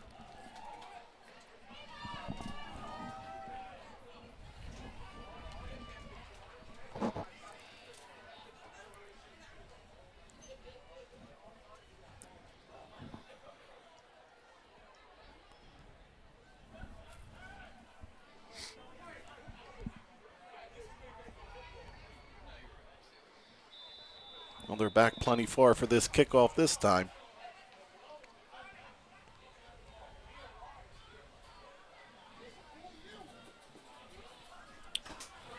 Greif sends this one away. Takes a bounce. It's botched, but it is recovered by Camden Eastside. And there's the flag on a clip. Real tough break for Camden Eastside as coming off one block and basically bumping into the Vineland player, not even knowing he was there. But that's a block in the back. Unfortunate for Camden there, as they had great field position and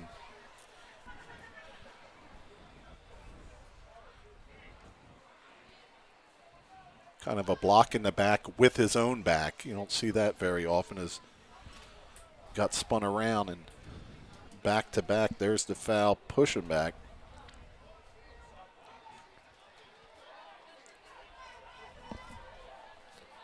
ball spotted at the 15-yard line. 10:03 remaining in regulation.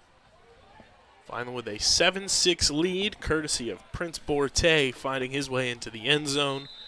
And a Colin Greif extra point attempt to give Vineland the lead, as Camden missed their extra point on their touchdown earlier in this contest.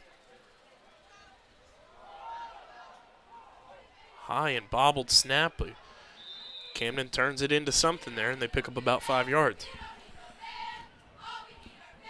Diaz a little bit upset there as he made a beeline for him, but that bobble kind of put the timing off,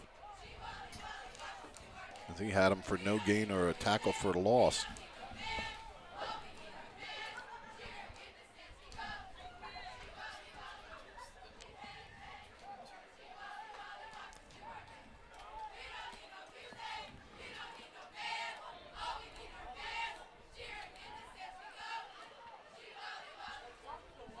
2nd and 5 from the 20-yard line here for Eastside.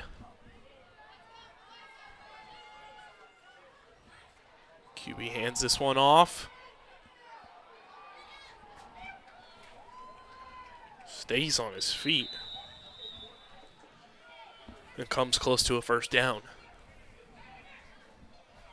Coach Cliff Smith not too thrilled with that one as Vineland had the running back almost wrapped up there on that run. You got to be able to finish those tackles when you make that initial contact. They do give him the first down, so the chains will move, and Camden's got a fresh set of downs here.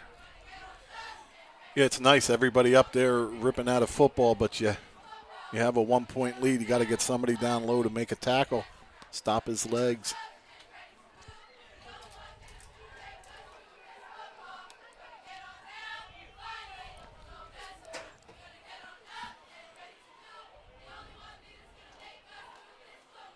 High snap, over his head, inside the 10, and wisely kicks it out of bounds. Flags fly. I don't know what the flags are for. That's safety. Yeah.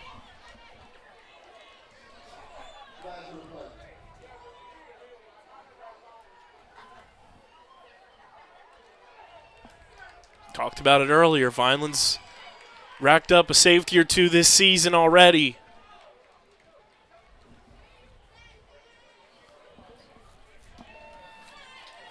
And that is the call, officially a safety there. So Vineland will get 2 more points and now have a 3-point lead. It's 9-6, and they'll get the ball back.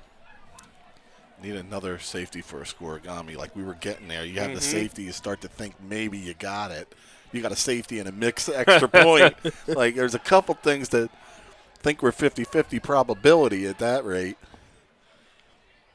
But with the safety, Vineland will be receiving the kick. It'll probably be a punt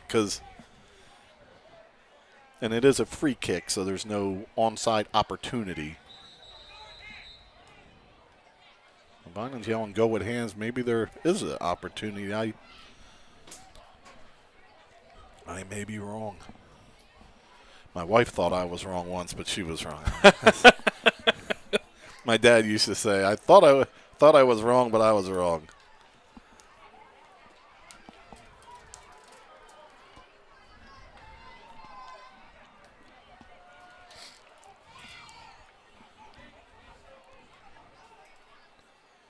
Move on up. And let's lay them first down markers down, fellas. Get on up.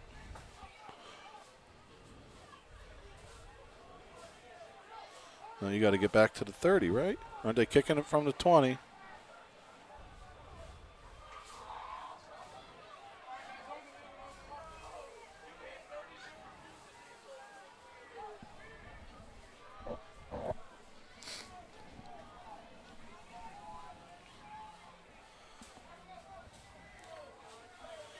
All right, let's just get our hands on this one and take some of that clock.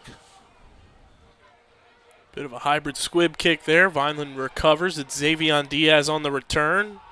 Escapes one of his tacklers, but taken down there. Vineland starts with fantastic field position beyond the 50-yard line with 8:09 remaining in regulation.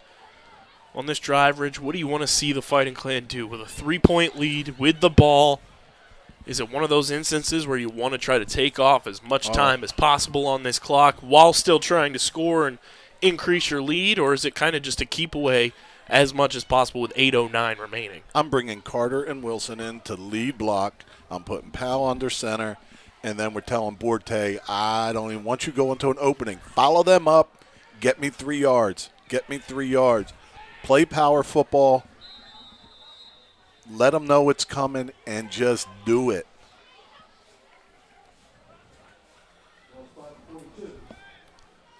Ball is spotted at the 42-yard line. That's a nice arm. That's about a 40-yard T-toss.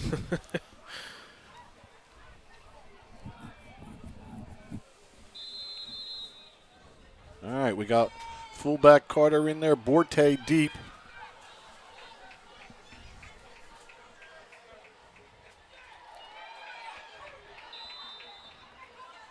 Didn't exactly get 3, but following in that your was rules. all that was there. That he did everything he had to do on that. But I did have an extra blocker in my scenario. I was going to let Wilson get a little blocking in there too.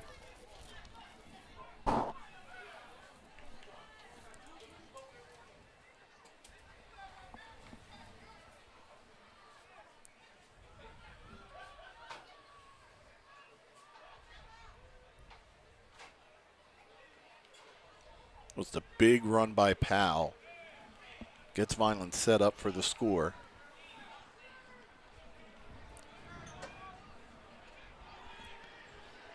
Split backs with a shotgun.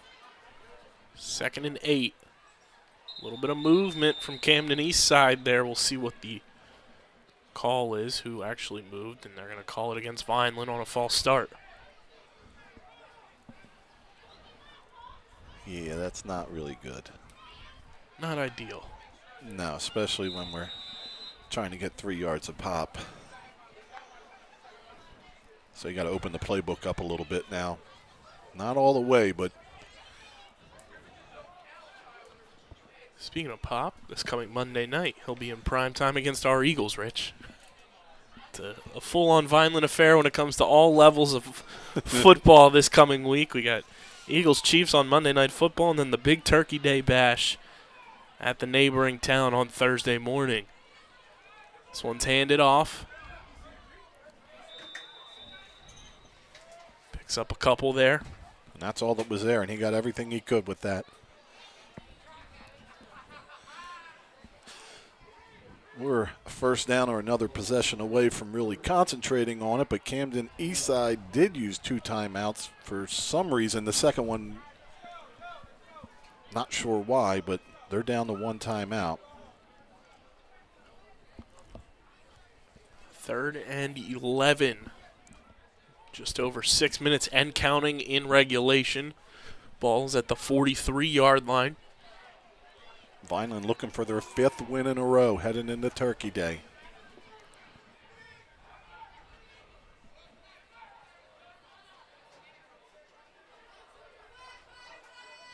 Tank looking to pass. He's got to scramble and duck, and he's taken down from behind. Pocket collapsed almost immediately. He picks up 1.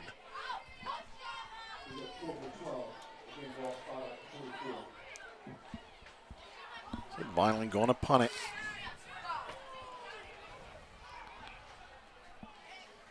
Looks like Camden Eastside will be down 3 with just about 5 minutes to go and 1 timeout.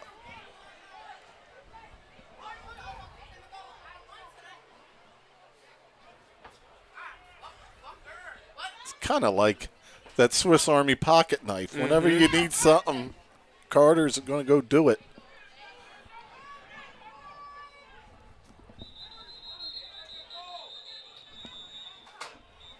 And a delay on Vineland.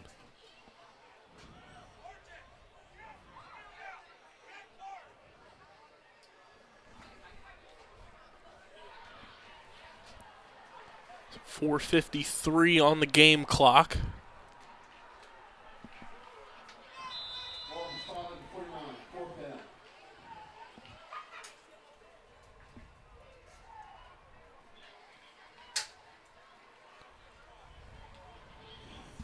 All right, let's get rid of this punt. Great punt once again from Colin Greif. Takes a nice bounce. It'll be picked up, and a return is here. We got a flag in the back.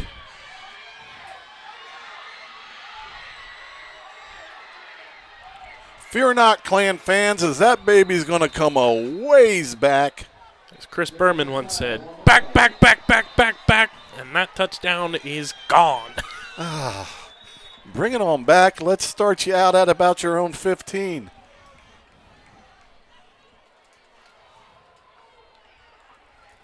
I believe that one was a hold, not a block in the back. You know, and then you say, oh, you got lucky because they held. No, they held because he was going to get tackled right there. You know, Which would have null and voided that entire play. Exactly. You know, I can remember when I was playing for Coach Barantazzi, I would just, It's like, what are you doing, Scarp? I'm like, he was holding me. And then my line coach, Coach Bocasey, explained to me, they're holding you, you got to press and make a move and show the hold. Don't just be like, oh, my God, they're holding me. And exactly there, trying to spin out of that hold to make a play, draws the flag.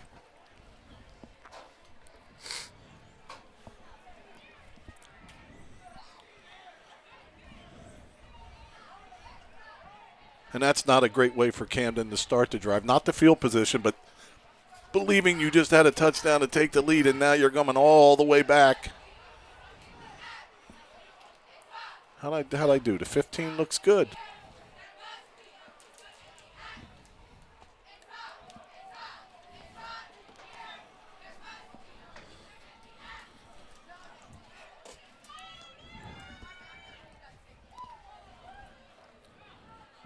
And we had Sode with a big sack earlier.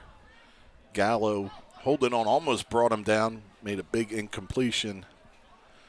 Let's see if Camden is going to spread them out. They're going to try to throw. Starting now, 4:31 on the clock. Looking to pass, fires, and it is almost intercepted. That was 6 points right there for Mark Mutcherson. He almost had his second interception of this contest.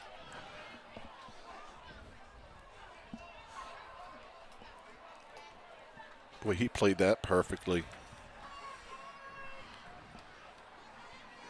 That reminded me of all the way back, I think it was 2009, Brandon Boykin making that interception on Kyle Orton for the Cowboys in the Eagles game down in Dallas. We need to get a jugs machine so they can throw the ball as hard as that one was coming at him while he's headed in the opposite direction. Tough catch to make. 4:27. 2nd and 10, looking to pass, fires, and it's complete. And a lot more breathing room here for Camden Eastside. A nice open field tackle by Powell.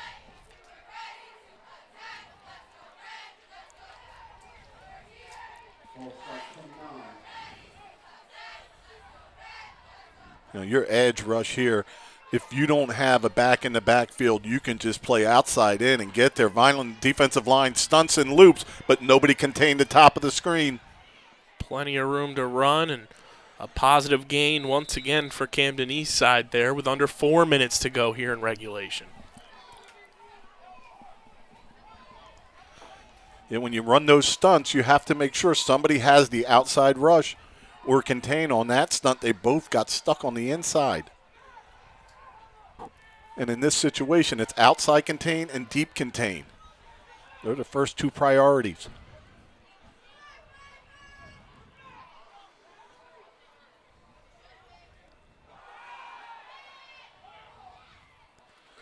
Pass broken up on the play by Diaz.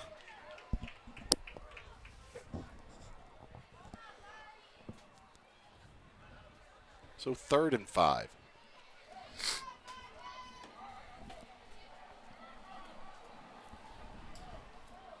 Come on, guys.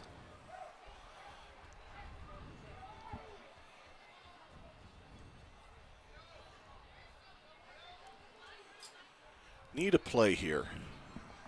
Need a play to set up 4th and long.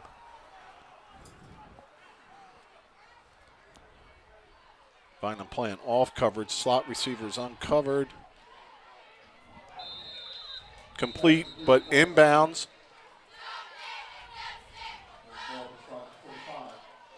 Clock will start back up once the ball's made ready for play. Good tackle, 3:16 on the clock. Camden approaching midfield at their own 45 as we hit 3:10 and running.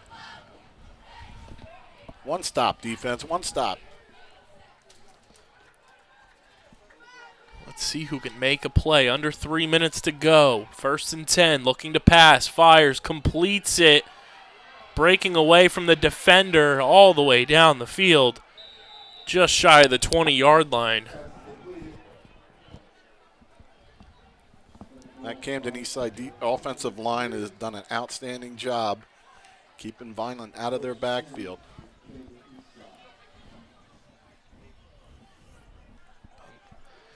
Coming up on 2.5 minutes to go. Clock still running.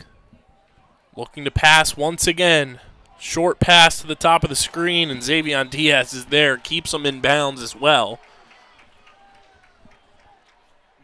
Remember, Eastside only has one timeout remaining. Not only does he keep him in bounds, it goes for a loss of a little bit. Beautiful tackle. Looking to pass once again, firing, and it's caught. Finally taken down by Gavin Gallo. And he's slow to get up.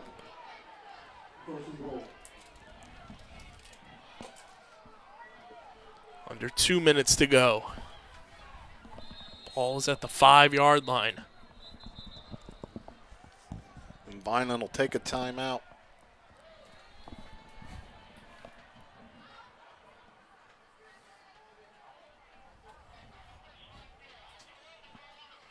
Great job by the defense tonight, and this drive has not been the best.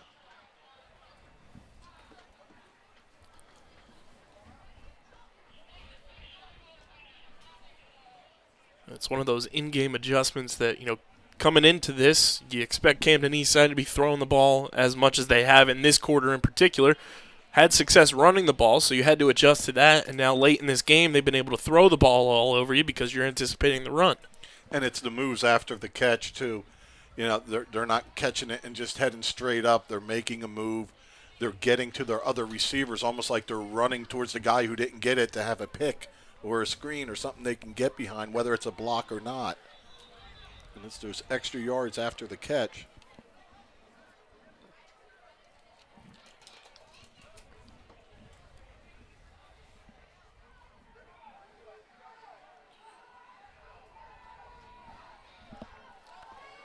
First and goal from the 5. 1:54 on the game clock. Vineland with a 9-6 lead.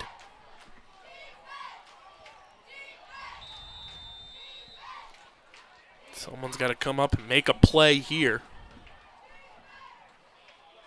Some confusion with the offense here for Camden Eastside. Flack hands this one off. And he's taken down short of the goal line. Second goal, ball spotted at the 2.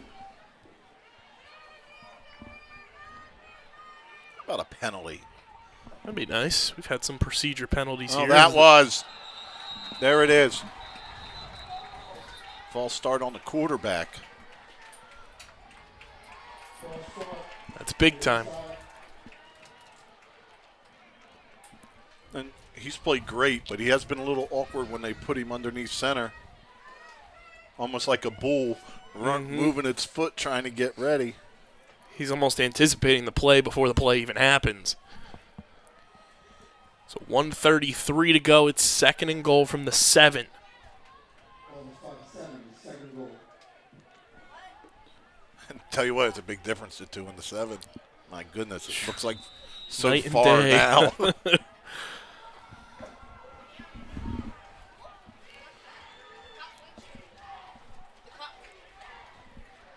Clock continues to run. 1:10 and counting. Vineland's got to play these second, third, and fourth down, so look for them to call a timeout after this play. This one's pitched to the running back. And a great stand by the Vineland defense to prevent the running back from getting into the end zone. Oh, my gosh. And a flag on Vineland. I mean, they're in a scrum pushing them back. And They teach you to play to the whistle. Whistle was not blown.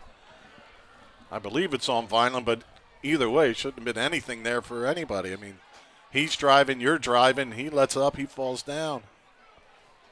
Ah, God. Officials had a really good game going tonight without being a factor, and now we're back to the 2.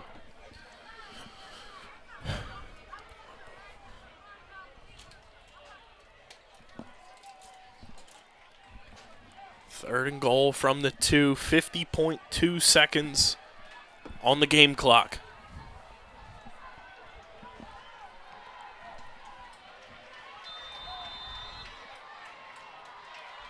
Who's going to make a play?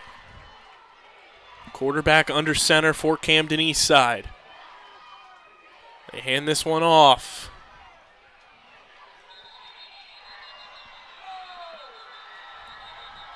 And into the end zone for a touchdown.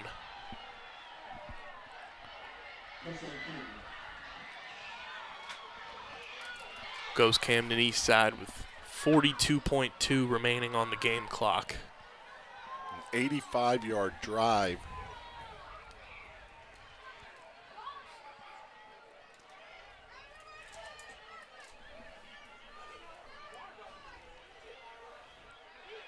I don't know anybody did anything wrong on that penalty, but that penalty just sets them up.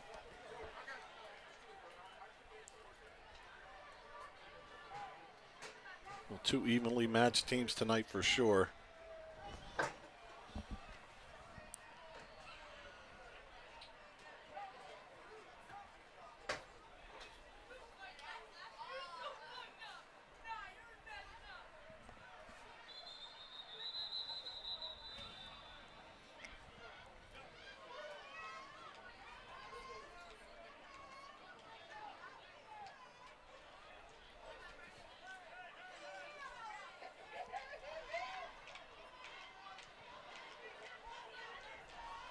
Camden Eastside going for two. Have more faith in that than the kick, I suppose.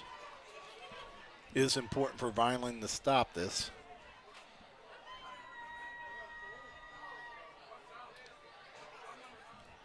Then get the ball down to the 35 in 42 seconds. They'll have a chance at a long field goal. That's about the spot you got to get to. But a field goal will be out of play if Camden can convert this.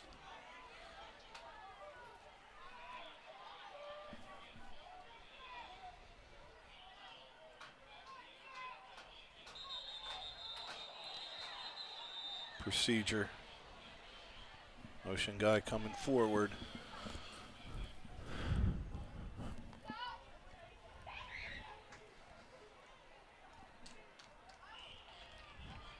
Four flags and 2 plays.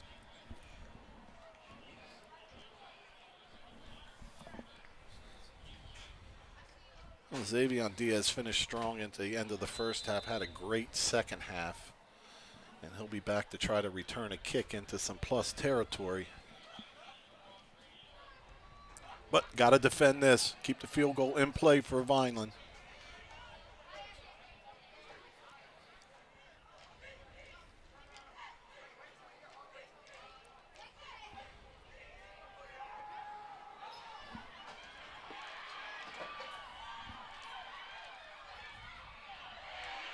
No. He's short.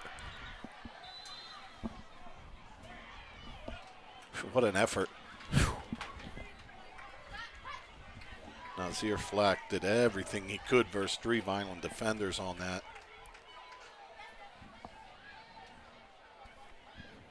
"42 seconds.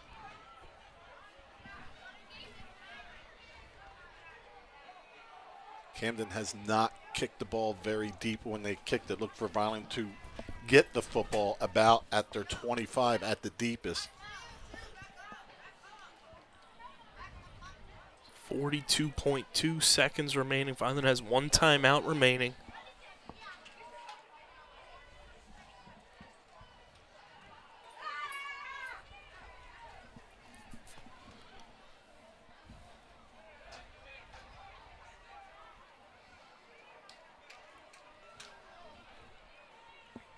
Oh boy, that penalty before the extra point is being enforced now. You don't want that.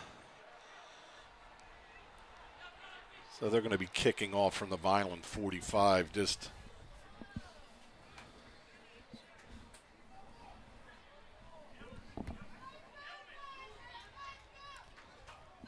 about as bad of a thing that could happen to you with a team that doesn't kick deep. You're going to get it at the 25, maybe get to your own 40, and then talk about needing 30 yards. Now the kick will come down about the 10-yard line.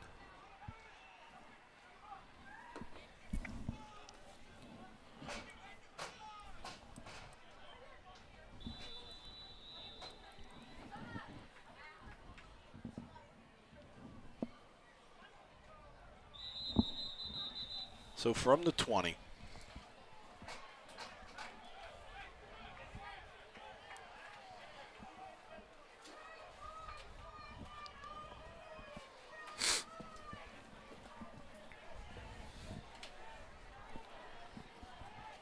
Good news, I found one of my sweatbands. There we go. A couple weeks ago. So we got that going for us.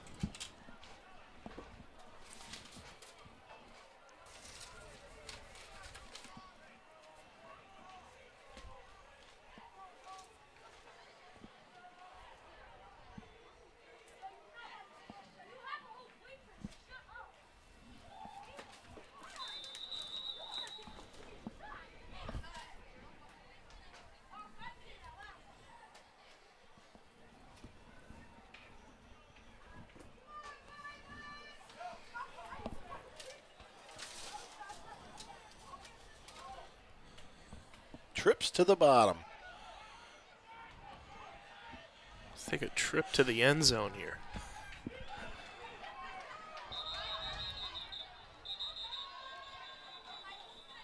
Timeout, Camden Eastside.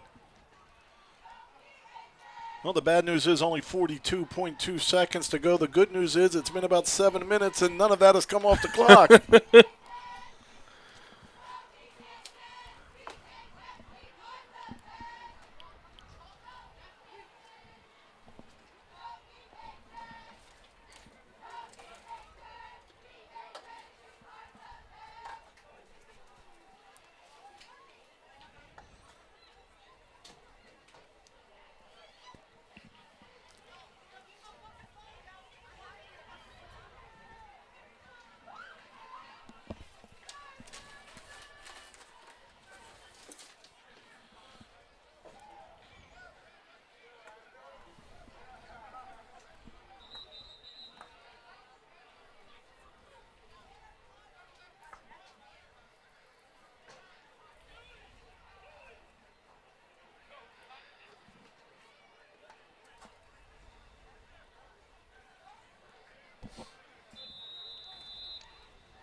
About ready? We're well rested up. Got that vocal rest in. There we go. La-da-da-dee. 1st and 10. Tank looking to pass. Fires. And it is Intercepted.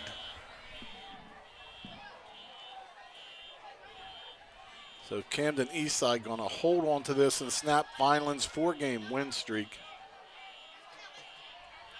Very evenly played game.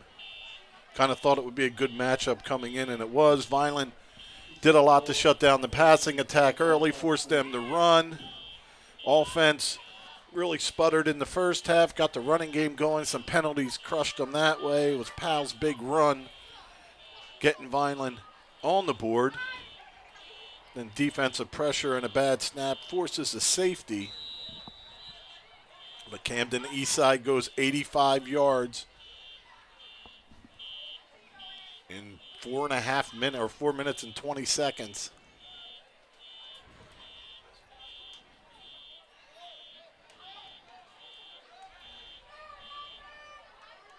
You got to be kidding me. You're going to try to do something with it? Oh, just hand it off, keep it. up the field, goes out of bounds. 25.9 remaining on the clock. Well, the struggles he's had under center, you probably don't want him under there. He's dropped one and false started one.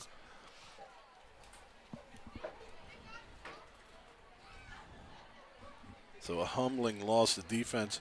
You know, played a good game. You give up 12 points. It's not bad.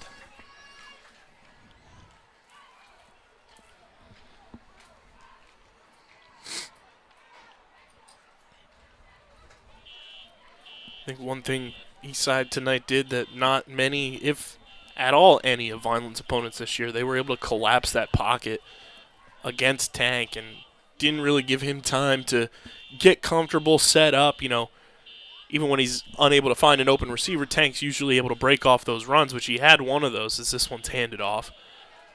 Had one of those early in this one that set up, scoring drive there for Vineland, but Camden's front did a really good job of collapsing that pocket early and often and making things uncomfortable for the interior O-line and for Tank. And they did a good job on the other side of the ball up on the line, too. I think, offensively for Vineland, Camden's line won, and defensively they won again. But very good game, real competitive. Hopefully we get to do it again with Camden in the future, maybe be in the same league next year. We'll see how the divisions roll. But Vineland comes close and just can't put it away. For some reason the clock stopped at 11.4.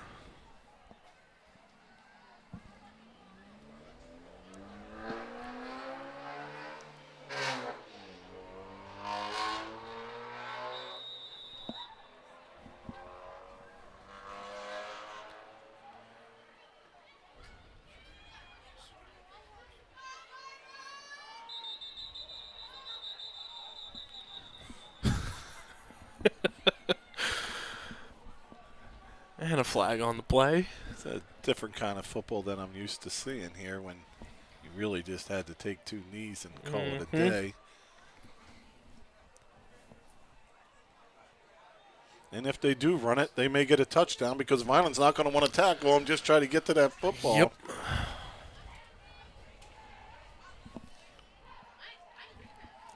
Both teams with a big Thanksgiving Day game coming up, Camden versus Camden Eastside. And, of course, Vineland and the neighboring town coming up on Thursday. Well, they're kind of bunched now. Let's see. And there's the knee. So that will do it here from Gittone. From Gittone Stadium for the final time here in 2023. Vineland's 4-game win streak comes to an end as they lose this one 12-9. They've got one more matchup on the docket, the big one, Thanksgiving Day at Millville. We'll be back on the broadcast then, bright and early next Thursday morning. So join us there on the Vineland Public Schools YouTube channel. Big thank you to Doug Diola for producing tonight's broadcast. And a valiant effort from the Fighting Clan Rich across the board. A great run of 4 games in a row. Kept this one within reach for most of the game, and an opponent that you're not used to seeing to hold them to 12 points defensively is great. Offense just wasn't able to get clicking, but a valiant effort from the Fighting Clan. Yeah, definitely. This team is so much better than it was at the beginning of the year. Looking forward to Thanksgiving Day, where the challenge may be the biggest we've had all year. But, we're a much better team than we were early. So Vineland shut down another high-level passing team. And that's kind of what you're going to run into with Millville. So this is a great tune-up, as you mentioned on your show. And we'll be talking to everybody on Thanksgiving. So we'll see you on Turkey Day. We'll have another episode of Guzman's Gridiron on the Underground Sports Philadelphia podcast feed and YouTube channels coming out before then. So be sure to subscribe. One final time here from Gittone Stadium. The Fighting Clan dropped this one 12-9 to Camden Eastside. For Rich Scarpa, I'm Kyle Bennett. Everybody have a safe and fun weekend. The Red and Gray Gridiron on Turkey Day. The Red and Gray Gridiron Club would like to thank the following sponsors for their support of the Vineland High School football team this season. The Greenview Inn at Eastland Golf Course, Reconstructive Orthopedics, Newfield National Bank, Van Dodge, Allen Associates, TechNed Consulting, Medio Law Firm, Barufi Brothers, G&S Dry Cleaning, Vineland Education Association, Dr. Michael Gorson General and Cosmetic Dentistry, The Claridge, a Radisson Hotel, Larry's 2 Restaurant and Catering, Botino's ShopRite, Coraluzzo and Torrisi Petroleum Transporters, Richland Carpet, Manny and Vic's Pizzeria, Sir Speedy, Rap Performance specializing in custom apparel and promotional items, and The Sweet Tooth. The Vineland High School football team and coaches thank everyone for their support on and off the field and look forward to another successful season.